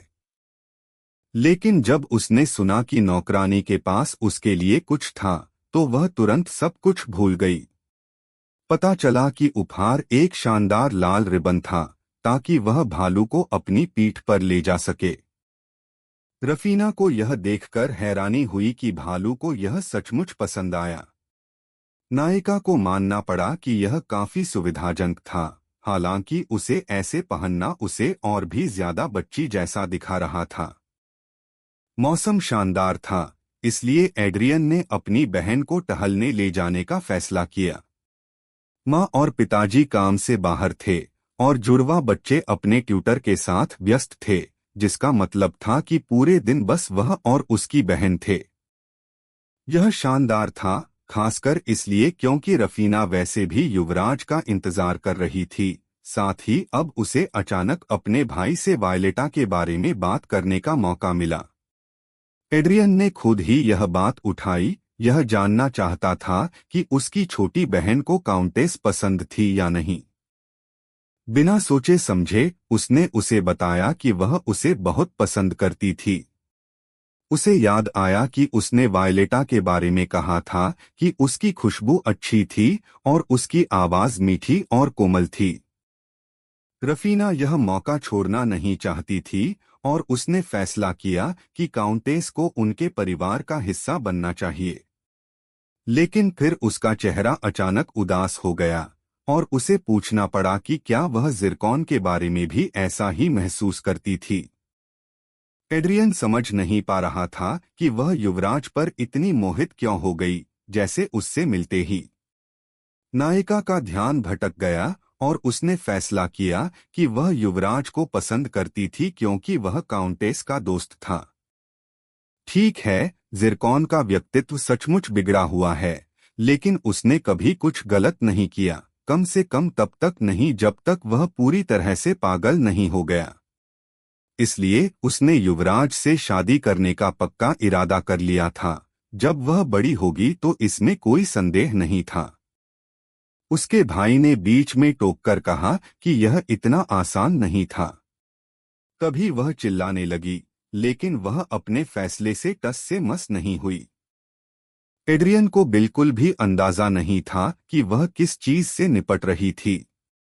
कोई भी समझदार व्यक्ति ज़िरकॉन से शादी नहीं करना चाहेगा, और वह अपने भाई के लिए यह बलिदान दे रही थी, साथ ही पूरे राज्य का भविष्य इस पर निर्भर करता था। रफीना जानती थी कि उसे बड़े भले के लिए सब कुछ संभालना होगा। उसने अपने भाई के कंधे पकड़े, यह स्पष्ट करना चाहती थी कि जिंदगी में कई मुश्किलें आती हैं, तुम्हें उनसे निपटना होगा। और एड्रियन को चिंता करने की कोई बात नहीं है, क्योंकि उसकी छोटी बहन उसकी रक्षा करेगी। अंत में उसके भाई को एक शब्द भी समझ नहीं आया, लेकिन वह फिर भी थोड़ा असहज महसूस कर रहा था। उसे और भी यकीन हो गया था कि रफीना उसके बजाय ज़िरकॉन के साथ बेहतर रहेगी। जब उसने पहली बार उससे शादी करने की इच्छा के बारे में सुना तो वह जो महसूस कर रहा था उसे शब्दों में बयां नहीं किया जा सकता। उसने सोचा कि उसकी छोटी बहन आखिरकार इसे भूल जाएगी। एड्रियन ने फिलहाल उसके साथ घुलने मिलने की कोशिश करने का फैसला किया। एड्रियन को याद आया कि उसका नया कमरा तैयार था और वह वहां जाना चाहता था। रफीना खुशी खुशी मान गई, यह जानते हुए कि वह उसकी चिंता कर रहा था, लेकिन वह अभी भी वायलेटा या ज़िरकॉन की तुलना में अपने भाई के साथ कहीं ज्यादा सहज महसूस करती थी। एक नए कमरे के विचार मात्र से ही उसका दिल जोरों से धड़कने लगा। कुछ समय पहले तक बेहतर जीवन की थोड़ी सी भी उम्मीद एक विलासिता लगती थी। मिश्का ने देखा कि मैडम कितनी उत्साहित थीं और खुश थीं कि आखिरकार उनके पास अपना कमरा होगा। जब हमारी लड़की ने आखिरकार अपना कमरा देखा तो वह दरवाजे पर ही जम गई, पूरी तरह से हैरान। उसे विश्वास नहीं हो रहा था कि यह सब वास्तव में उसके लिए था। उसने पहले कभी ऐसा भव्य इंटीरियर नहीं देखा था, और यहाँ से अद्भुत खुशबू आ रही थी। इसके अलावा कमरा अविश्वसनीय रूप से विशाल था। अपने पिछले जीवन में वह अपनी खुद की जगह होने का सपना भी नहीं देख सकती थी। उसके भाई ने यह स्पष्ट करना जरूरी समझा कि रफीना इन कमरों का उपयोग तब तक कर सकती है जब तक वह बालिग नहीं हो जाती, क्योंकि शादी के बाद उसे इनकी जरूरत नहीं पड़ेगी। वह शब्दों में बयां नहीं कर सकती थी कि यह जगह कितनी शानदार थी। उसे सच में उम्मीद थी कि चीजें हमेशा इतनी अच्छी रह सकती हैं। अब वह सबके लिए एक सुखद अंत चाहती थी, और उससे भी बढ़कर वह एड्रियन की खुशी की रक्षा करने के लिए दृढ़ थी, चाहे कुछ भी हो जाए। इस बीच उसके भाई को एक सूचना मिली कि उसका दोस्त जागीर में आ गया है। वह जानता था कि वायलेटा आज नहीं आ सकती, इसलिए उसने सोचा कि यह ज़ेर खान ही होगा। लेकिन फिर युवराज आज बहुत व्यस्त थे और उनके पास बर्बाद करने के लिए समय नहीं था। तो एड्रियन अचानक इतना बेचैन क्यों था? पता चला कि यह वास्तव में ज़ेर खान था। नायिका का भाई पूरी तरह से भ्रमित था, और उसे समझ नहीं आया कि वह यहाँ क्या कर रहा था। इस बीच रफीना इस बात से बहुत खुश थी कि वह वास्तव में आने में कामयाब रहा। एड्रियन का चेहरा काला पड़ते देख युवराज ने सोचा कि उसे यह बताना चाहिए कि उसने छोटी बच्ची से वादा किया था कि वह आज यहाँ होगा। अपने भाई को ऐसे देखकर मुख्य पात्र भी कांप रही थी। उसने उसका हाथ इतनी जोर से दबाया कि बच्ची को सच में दर्द हुआ। एड्रियन तुरंत पीछे हट गया और अपनी छोटी बहन से माफी मांगने लगा। मिश्का ने फैसला किया कि यह भागने का समय था, और रफीना ने उसकी बात सुनी। वह युवराज की ओर दौड़ी और खुद को उसकी बाहों में फेंक दिया। उस पल में उसके भाई ने सोचा कि वह निराशा का असली अर्थ जानता था। नायिका ने ज़िरकॉन की ओर देखा और फैसला किया कि वह उससे शादी करना चाहती है। युवराज ऐसे गर्मजोशी भरे स्वागत से रोमांचित था और उसने अपने दोस्त से माफी मांगी। एड्रियन इस बीच उसे चोटिल और चिंतित पूरी तरह से असहाय होकर देखता रहा।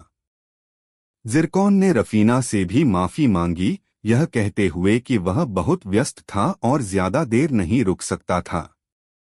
चूंकि उसने अपना वादा निभाया था, इसलिए उसे किसी भी बात की शिकायत करने का कोई अधिकार नहीं था। वह युवराज को अपना बिल्कुल नया शानदार कमरा दिखाने के लिए दौड़ी, अपना विशाल बिस्तर देखकर। ज़ेरकिन सोच रहा था, क्या वह सच में सोचती है कि वह यहाँ अकेले सो सकती है?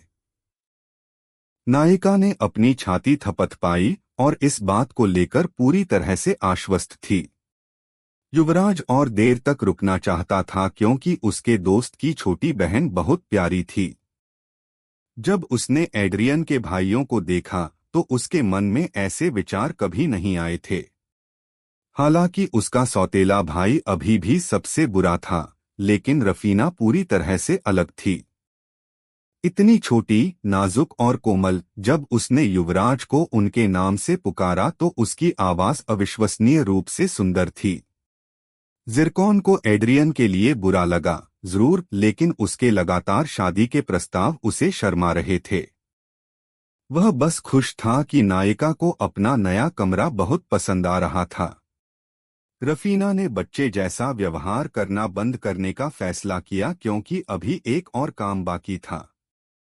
वह जानना चाहती थी कि उसे महामहिम के फिर से आने की उम्मीद कब करनी चाहिए। युवराज उसे सीधा जवाब नहीं दे सके क्योंकि वह आमतौर पर बहुत व्यस्त रहते हैं और उनके दोस्त बस उनसे मिलने राजधानी आ जाते हैं। तभी रफीना को बात समझ में आई और उसने सोचा, मैंने पहले ऐसा क्यों नहीं सोचा। उसे वैसे भी ज़िरकॉन की मां से मिलना था, इसलिए उसने बस जाने का फैसला किया। रानी मर नहीं सकती, और अगर वह उस समस्या को जल्द से जल्द ठीक कर सकती है तो युवराज की दीवानगी का मुख्य कारण आज गायब हो जाएगा। यह एक जीत थी। और जाने से पहले ज़ेर खान ने वादा किया कि वह उससे फिर मिलेगा।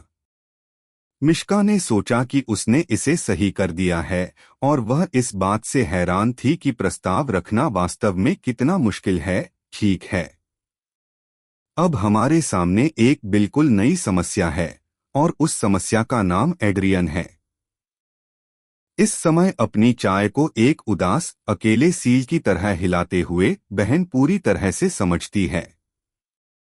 यह मुश्किल होता है जब आपका दोस्त आपकी छोटी बहन को चुराने की कोशिश कर रहा हो।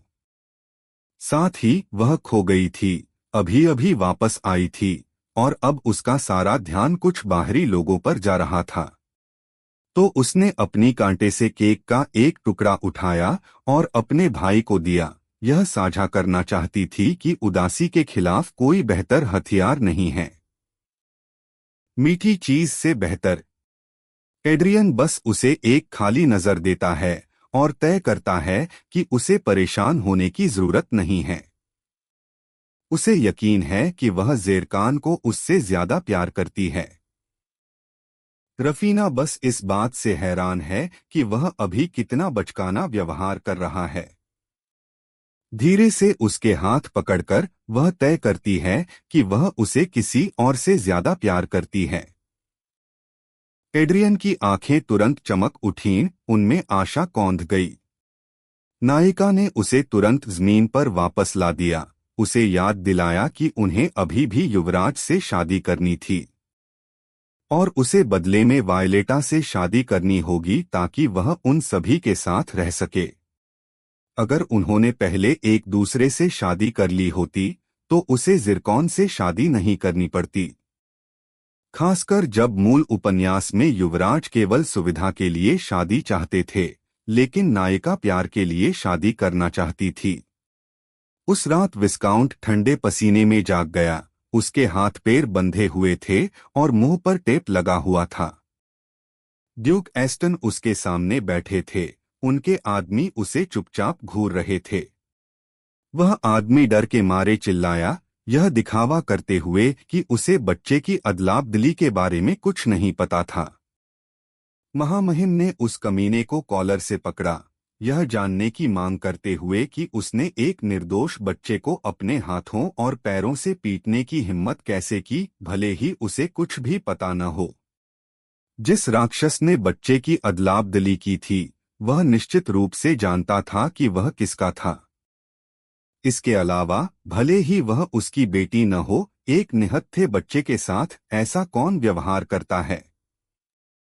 विस्काउंट ऐसा लग रहा था जैसे वह अपने ही बच्चे को यातना देने में ठीक रहेगा। बेरिल तुरंत सहमत हो गया, जैसे उसे परवाह नहीं थी कि किसका बच्चा भूखा मर गया या पीट पीट कर मार डाला गया।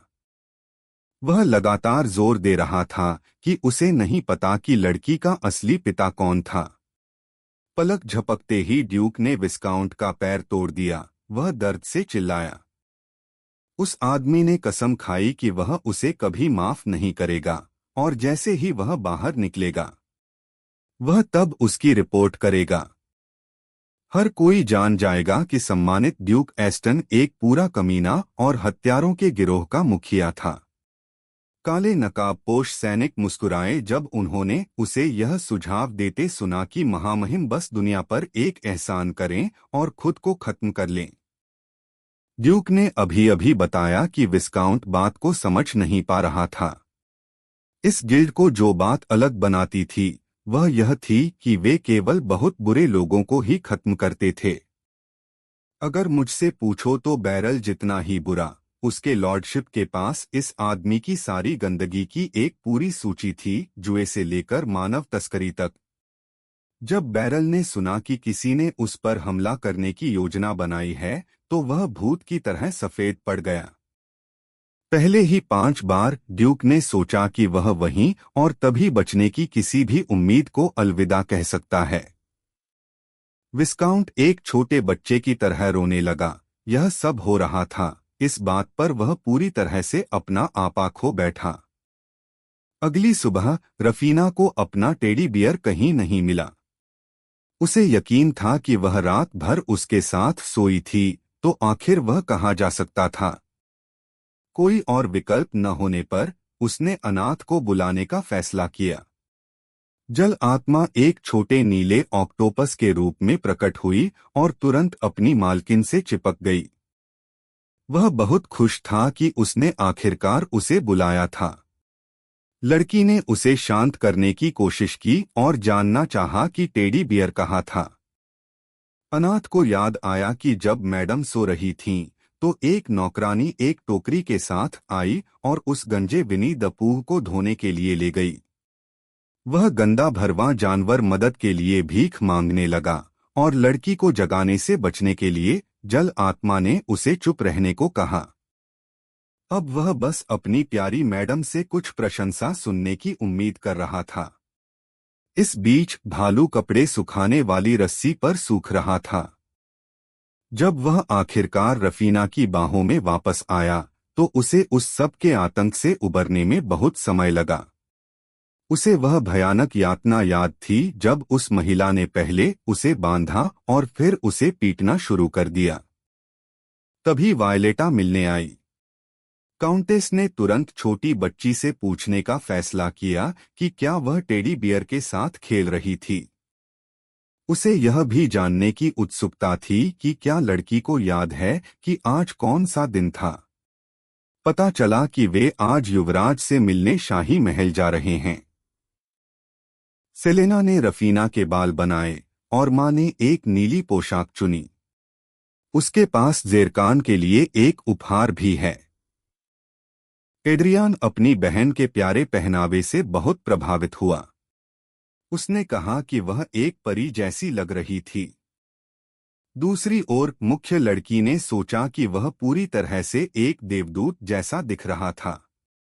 वायलेट को उत्सुकता हुई कि छोटी बच्ची उसके बारे में क्या सोचती है, और अंदाजा लगाओ क्या।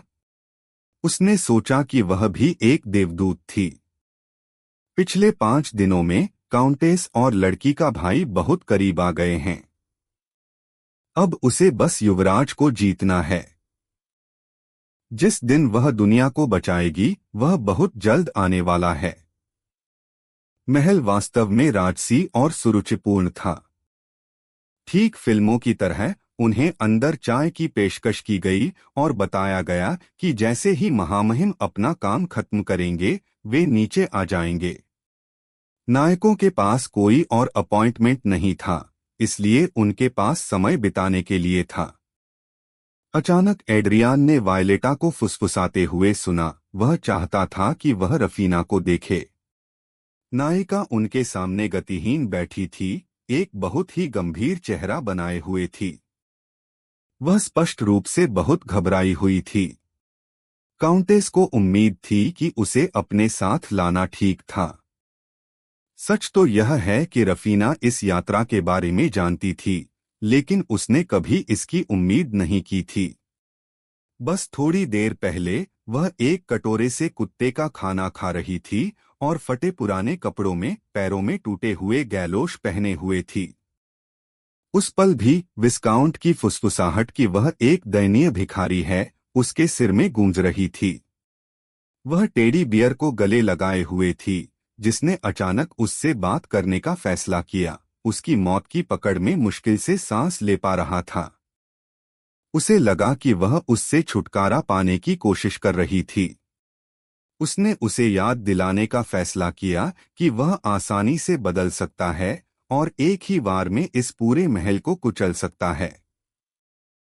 नायिका होश में आई, यह तय करते हुए कि उसे कमान संभालनी होगी, न केवल टेडी बियर की बल्कि पूरे राज्य का भाग्य उसके छोटे हाथों में था। उसके सामने फैला हुआ मिठाई का ढेर बहुत ही भव्य लग रहा था, इसलिए उसने सब कुछ खाकर शुरुआत करने का फैसला किया। बिना किसी पछतावे के उसने खाया, यह सोचकर कि क्या यह सब इतना स्वादिष्ट सिर्फ इसलिए था क्योंकि वह एक महल में थी। जल्द ही दरवाजे पर दस्तक हुई और उसे लगा कि यह ज़ेरकान था। जैसे ही दरवाजा खुलने लगा, रफीना खुशी से चिल्लाते हुए घूम गई। अंदर आने वाले आदमी को एहसास हुआ कि यह उसके भतीजे के दोस्तों का जमावड़ा होना चाहिए। उसने यह बताना सुनिश्चित किया कि भले ही वे उसके लिए आए हों, वे यहाँ कुछ अन्य बड़े लोगों से मिल सकते हैं। नायिका हक्की बक्की रह गई, यह सोचकर कि यह सुंदर आदमी कौन था। वह आदमी आखिरकार युवा मास्टर एस्टन और अयोग्य लोगों से मिलकर बहुत उत्साहित था। उसने अपना परिचय राज्य के एक शूरवीर और युवराज के चाचा के रूप में दिया। एडेन रोलियन। रफीना को उपन्यास की कहानी याद आई जहां शाही परिवार एकजुट था। इससे पहले कि सब कुछ बिगड़ जाए, उसने सर रोलियन को झुककर प्रणाम किया। पूरी तरह से भ्रमित थी कि वह इतना अच्छा क्यों व्यवहार कर रहा था। तभी एडेन ने उन्हें किसी और से मिलवाने का फैसला किया। यह उसकी मंगेतर थी, अन्ना नाम की एक महिला। वह उसके पीछे पीछे अंदर आई, वहां सभी का अभिवादन करके खुश थी। अचानक नायिका को एक कहानी का बिंदु याद आया जहां उनकी शादी एक तितली प्रभाव को जन्म देती है। अन्ना उन सभी घटनाओं का मूल कारण थी जो शाही परिवार को पूरी तरह से बर्बाद कर देंगी। इसके अलावा यह उसके कार्य थे जो युवराज को पूरी तरह से पागल कर देंगे।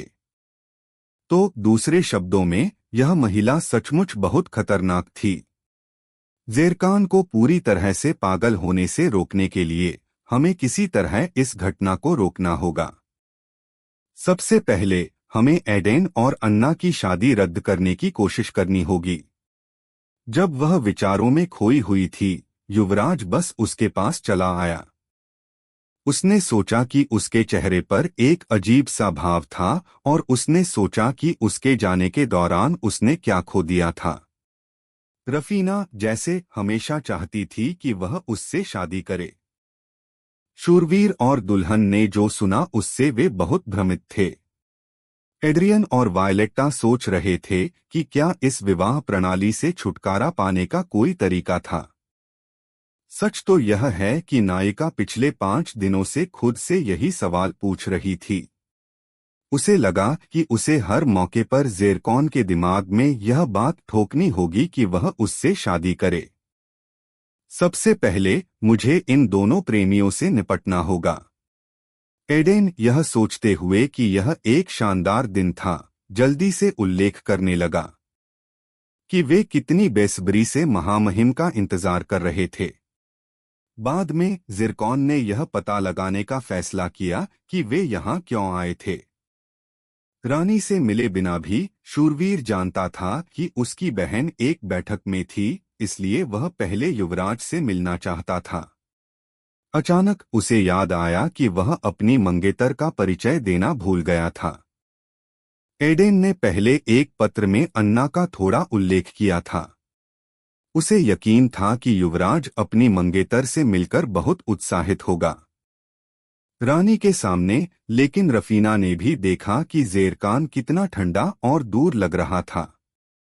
वह जानती थी कि वह सभी के प्रति उदासीन था, जरूर, लेकिन यह बहुत ज्यादा था। एड्रियन और वायलेटा ने भी इसे देखा और सोचा कि महामहिम बस थके हुए थे। ठीक है, बात यह है कि नायिका जानती थी कि उसे जल्द से जल्द इस महिला से निपटना होगा। वह अपनी कांटे से अपनी मिठाई खाने ही वाली थी कि उसने अचानक अन्ना को अपनी ओर घूरते हुए देखा। वह महिला सीधे उसकी ओर मुस्कुरा रही थी और उसे दोस्ताना अंदाज में हाथ हिला रही थी। रफीना बुरी तरह घबरा गई और अपना चेहरा काउंटेस के पैर में छिपा लिया। वह जानती थी कि यह महिला किस तरह की इंसान है और उससे कोई लेना देना नहीं चाहती थी। मिश्का ने सोचा कि उसे पूछना बेहतर होगा, यहाँ क्या योजना है अनाथ? अपनी ओर से ईडन को एक शूरवीर के लिए बहुत ज्यादा नेक दिल लगा। नायिका जानती थी कि मूल कहानी में उसका जीवन कठिन था और राजधानी लौटने के बाद वह अन्ना को वापस ले आया था। लेकिन असली बात यह है कि वह पहले से ही किसी और के बच्चे को जन्म दे रही है। लेकिन अभी वह महिला एक बहुत ही शुद्ध और मासूम आभा दे रही थी, जिसने उसे पूरी तरह से भ्रमित कर दिया था। बात यह है कि वह एक अनाथालय में काम करती थी और बच्चों को बुरी तरह पीटती थी। भालू को जानना था, क्या शूरवीर वास्तव में इतना बेखबर था? वह ऐसा लग रहा है जैसे उसे किसी बात का जरा भी शक नहीं है। अन्ना बिल्कुल सही व्यवहार कर रही है। और अगर आप बेहतर नहीं जानते तो आप पूरी तरह से इसके झांसे में आ जाते। इसीलिए वह अक्षम्य है। उन बच्चों का इस्तेमाल करना जो उसे अपने विकृत लक्ष्यों के लिए प्यार करते हैं। एक बार जब वह बच्चे को जन्म दे देगी तो वह अपने पति को पूरी तरह से निचोड़कर अपने पूर्व प्रेमी के पास वापस भाग जाएगी। बच्चे का असली पिता भी रानी से संबंधित है। और जब सच्चाई सामने आएगी तो शाही परिवार बर्बाद हो जाएगा। ईडन को एक मूर्ख के रूप में ब्रांडेड किया जाएगा, जिसकी पत्नी चोरी हो गई और उसे अपना सामान वापस पाने का कोई रास्ता नहीं मिला। रानी का परिवार सारा सम्मान और इज्जत खो देगा और उसका छोटा भाई अपना खिताब खो देगा। इसके परिणामस्वरूप पूरी वंशावली को कुछ गंभीर धन समस्याओं का सामना करना पड़ेगा और परिवार बिखरना शुरू हो जाएगा। रानी को इस सब बकवास और इस सब अराजकता का बोझ उठाना पड़ेगा। यह अन्ना की गलती है जो रफीना के ठीक सामने एक अहंकारी मुस्कान के साथ बैठी है। मिश्का जानता था कि जिरकाना की मां को इसी वजह से एक लाइलाज बीमारी हो जाएगी। मुख्य पात्र ने फैसला किया कि उसे सबकी मदद करनी होगी। कोई सवाल नहीं, वे युवराज को पूरी तरह से अपना दिमाग खोने नहीं दे सकते थे। मिश्का ने सोचा, ठीक है, वह अभी सभी को महिला की गर्भावस्था की घोषणा कर सकती है। उसी क्षण ईडन ने सोचा कि अगर उसकी भविष्य की पत्नी उसे रफीना जितनी प्यारी बेटी दे तो यह बहुत बढ़िया होगा। अन्ना चाहती थी कि वह उसे शर्मिंदा करना बंद करे, लेकिन ईमानदारी से कहूँ तो वह पूरी तरह सहमत थी। तभी नायिका को लगा कि वह अपनी खाई हुई हर मिठाई को उल्टी कर देगी। भालू को एक दिलचस्प तथ्य याद आया और उसने उसे अपनी मालकिन के साथ साझा करने का फैसला किया। उसे सुनने के बाद वह उछलकर उस महिला के पास चली गई। अन्ना ने बस सोचा कि वह अविश्वसनीय रूप से प्यारी थी। रफीना ने वापस मुस्कुराया, यह तय करते हुए कि वह वास्तव में जल्द ही एक बच्चे को जन्म देगी। यह सुनकर कि वह पहले से ही उसके पेट में था, वह महिला अचानक पीली पड़ गई। इससे पहले मुख्य पात्र ने टेडी बियर से एक लोकप्रिय धारणा के बारे में सुना था। अफवाह थी कि छोटे बच्चे महसूस कर सकते हैं कि कोई महिला गर्भवती कब होती है। यह कई परियों की कहानियों में था और धीरे धीरे सबने इस पर विश्वास करना शुरू कर दिया। तो अब रफीना ने इसे अन्ना के खिलाफ इस्तेमाल करने का फैसला किया। उसने तय किया कि अभी उसका छोटा बच्चा उसके पेट में आराम से सो रहा था। उनके आसपास हर कोई पूरी तरह से जम गया, सदमे और अचंभे में। महिला का चेहरा काला पड़ गया और उसने लड़की की बातों पर उपहास किया। रफीना ने सोचा कि यह अन्ना के लिए पीछे हटने का आखिरी मौका था। इससे पहले कि बहुत देर हो जाती, ईडन ने सबसे पहले पूछा कि वे किस बारे में बात कर रहे थे। महिला ने सोचा कि यह एक युवा महिला की ओर से एक काफी मनोरंजक मजाक था। लेकिन लड़की अच्छी तरह जानती थी कि वह क्या कह रही थी। उसने फिर से बात पर जोर देने की कोशिश की, लेकिन एड्रियन ने उसके मुंह पर हाथ रख दिया। उसने बताया कि वह पूरी तरह से अपनी हद पार कर रही थी। अन्ना बस हंसती रही, यह सोचकर कि यह एक दंगा था, लेकिन कमरे में तनाव निश्चित रूप से बढ़ रहा था। वायलेटा ने बीच में टोकते हुए जानना चाहा कि उनकी शादी की तारीख क्या तय हुई थी। शूरवीर ने सोचा कि वह चाय के कप पर उस सवाल का जवाब देगा। उसकी मंगेतर ने फैसला किया। उसे अपनी नाक पर जल्दी से पाउडर लगाने की जरूरत थी। वह मुख्य लड़की के ठीक बगल से गुजरी और ऐसा लगा जैसे समय थम गया हो। रफीना ने नौकरानी की आस्तीन खींची और थोड़ा ताज़ा होने का फैसला किया। नौकरानी अपनी युवा मालकिन के साथ शौचालय में मदद करने जाना चाहती थी, लेकिन लड़की ने बहाना किया कि वह बस अपने हाथ धोना चाहती है और कहा कि वह इसे संभाल सकती है। तो नौकरानी दरवाजे के ठीक बाहर इंतजार कर रही थी, किसी भी पल कूदने के लिए तैयार। जैसे ही लड़की बाथरूम में दाखिल हुई, उसने अन्ना को वहीं देखा। उसने गहरी सांस ली, एक मासूम मुस्कान बिखेरी और पूछा कि क्या यह सच था कि वह गर्भवती थी। महिला ने सोचा कि अगर छोटी मालकिन बकवास करती रही तो उसे बहुत दर्द होगा। ऐसे झूठे लोग उन्हें अनाथालय में छोड़ देते हैं, जहां उन्हें बुरी तरह पीटा जाता है या पिंजरे में बंद कर दिया जाता है। रफीना बस मुस्कुराई, यह सोचते हुए कि अरे, उसके अंदर अभी भी एक बच्चा पल रहा है। महिला ने थप्पड़ मारने के लिए अपना हाथ उठाया तो मुख्य किरदार ने तुरंत जोड़ा कि यह बच्चा लॉर्ड गेरस्टन का भी था। ठीक उसी पल दरवाजे के बाहर नौकरानी ने एक धमाके की आवाज सुनी। अन्ना ने लड़की को फर्श पर धकेल दिया, पूरी तरह से भ्रमित थी कि उसे वह नाम कैसे पता चला। रफीना सोच रही थी, क्या उसे सच में लगा था कि वह इसे राज रख सकती है। इस महिला ने उसका नाम आते ही अपने असली रंग दिखा दिए। तभी एक डरी हुई नौकरानी कमरे में दौड़ती हुई आई। मुख्य किरदार तुरंत रोने लगी और अपना सिर पकड़ लिया। इससे पहले कि कोई अन्ना की गर्भावस्था के बारे में जानता, वह उसे बेनकाब करना चाहती थी।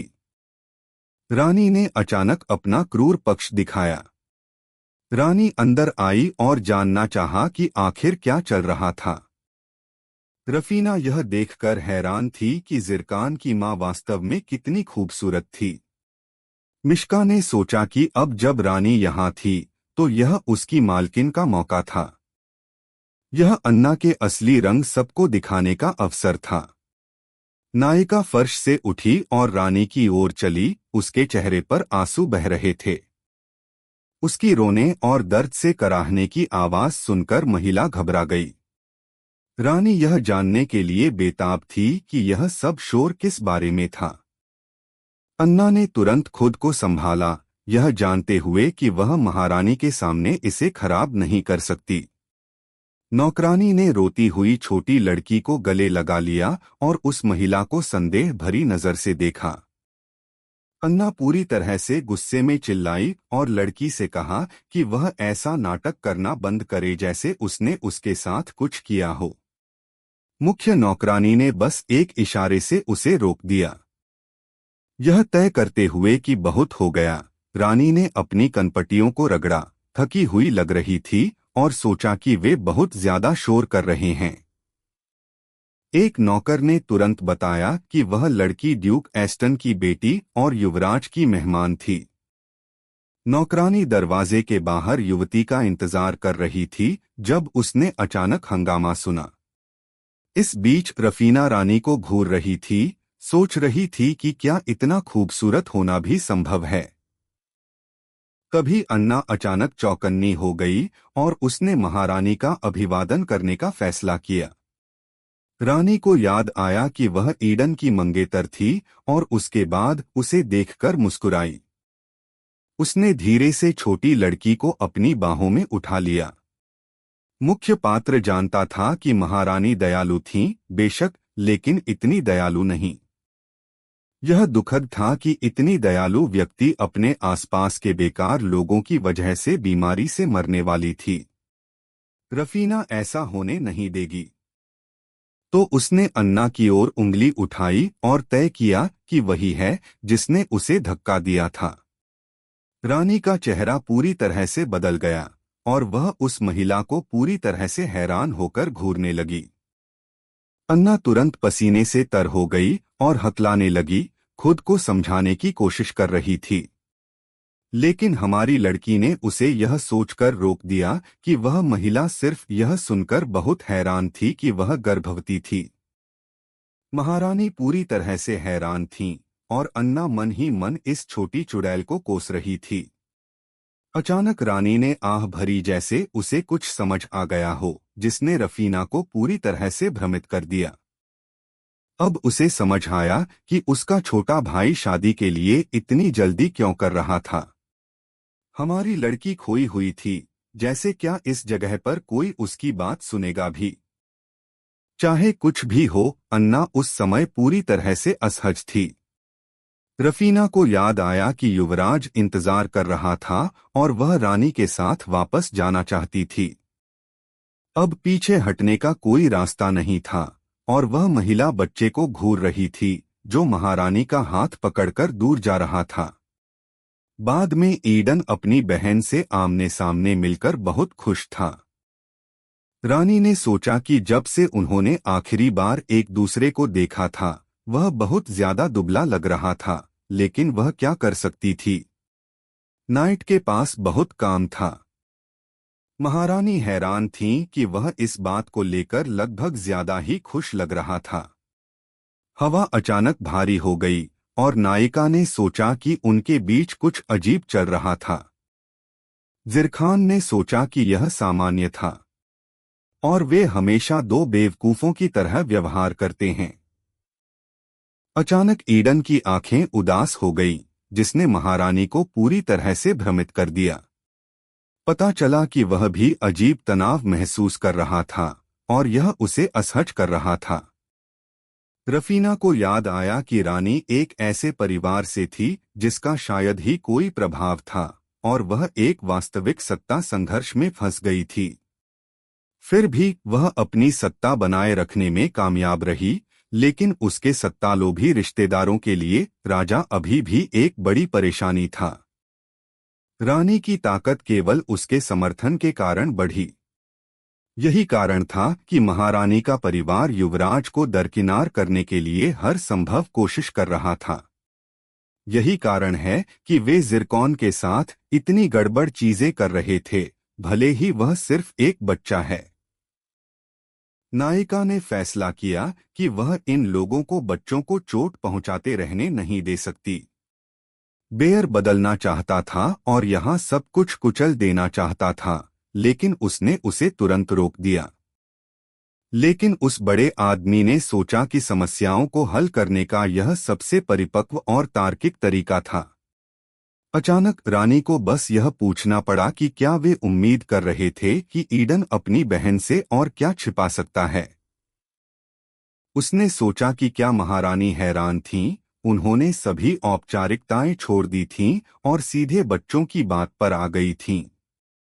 वह रात पूरी तरह से खो गया था। उसे बिल्कुल भी पता नहीं था कि क्या हो रहा था। समय थम सा गया और हवा गंभीर रूप से तनावपूर्ण हो गई। कभी कभी कुलीन लोग चीजों को ठीक करने के लिए शादी में जल्दबाजी करते हैं, रानी ने सोचा। उसके भाई को गर्भावस्था नहीं छिपानी चाहिए थी, क्योंकि वह पहले से ही जानती थी।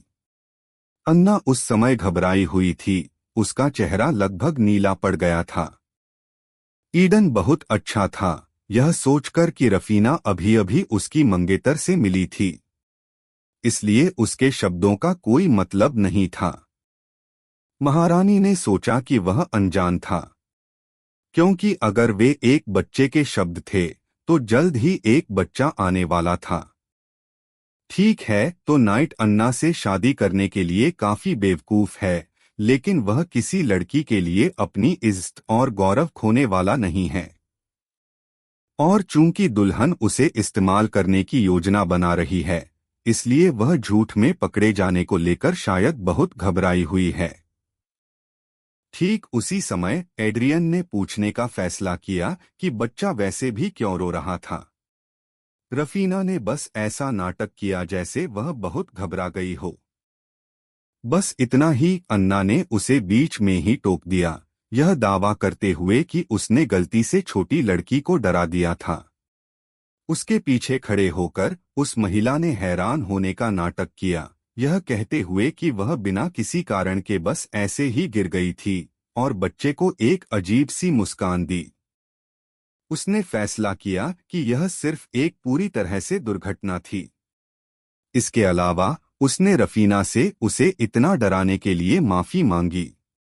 ईडन को उम्मीद थी कि अगली बार छोटी बच्ची अधिक सावधान रहेगी। उसने यह भी कहा कि उसकी मंगेतर महल में नई थी, इसलिए वह थोड़ी अनाड़ी हो सकती थी और बच्चों को उसे थोड़ी छूट देनी चाहिए। रफीना उस अजीब मोड़ से पूरी तरह से हैरान रह गई।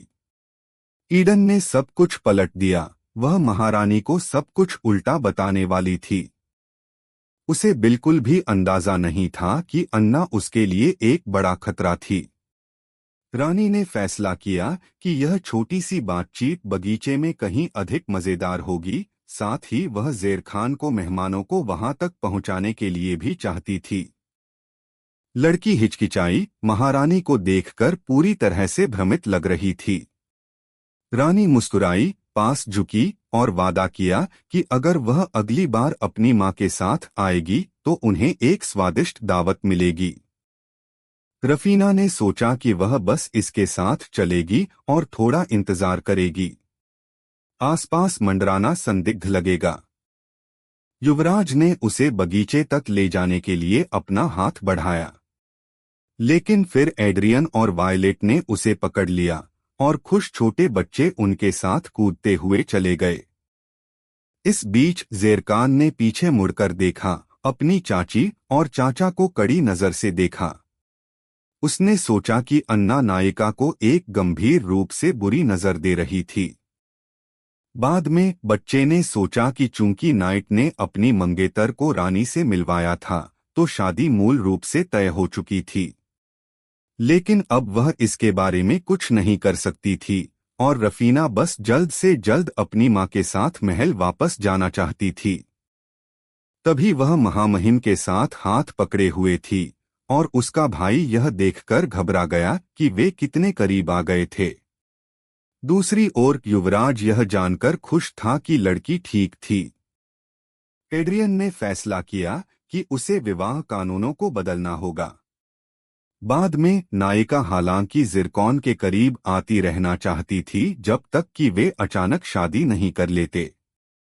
उसने एक युवा महिला को एक तरफ देखा जो हॉल में रोते हुए चल रही थी। उसे एहसास हुआ कि वह महारानी की निजी दासियों में से एक थी। रफीना उत्सुक हो रही थी कि वह क्यों रो रही है, लेकिन वायलेटा ने सोचा कि अनजान बने रहना ही बेहतर है, क्योंकि शायद उसके साथ कुछ बुरा हुआ होगा। शायद दासी को बस कुछ अकेला समय चाहिए। तुम्हें पता है, लड़की ने इसमें न पढ़ने की बात मान ली थी, और हाँ, यह थोड़ा बुरा है, लेकिन तुम क्या कर सकते हो। तो वे लाइब्रेरी में पहुंच गए। मानना पड़ेगा, वे आदर्श छात्र थे, लेकिन माहौल थोड़ा डरावना था। एड्रियान और काउंटेस ने इस विवाह प्रणाली की गहराई में जाने का फैसला किया, इसलिए उन्होंने कानून की किताबें खोजना शुरू कर दिया।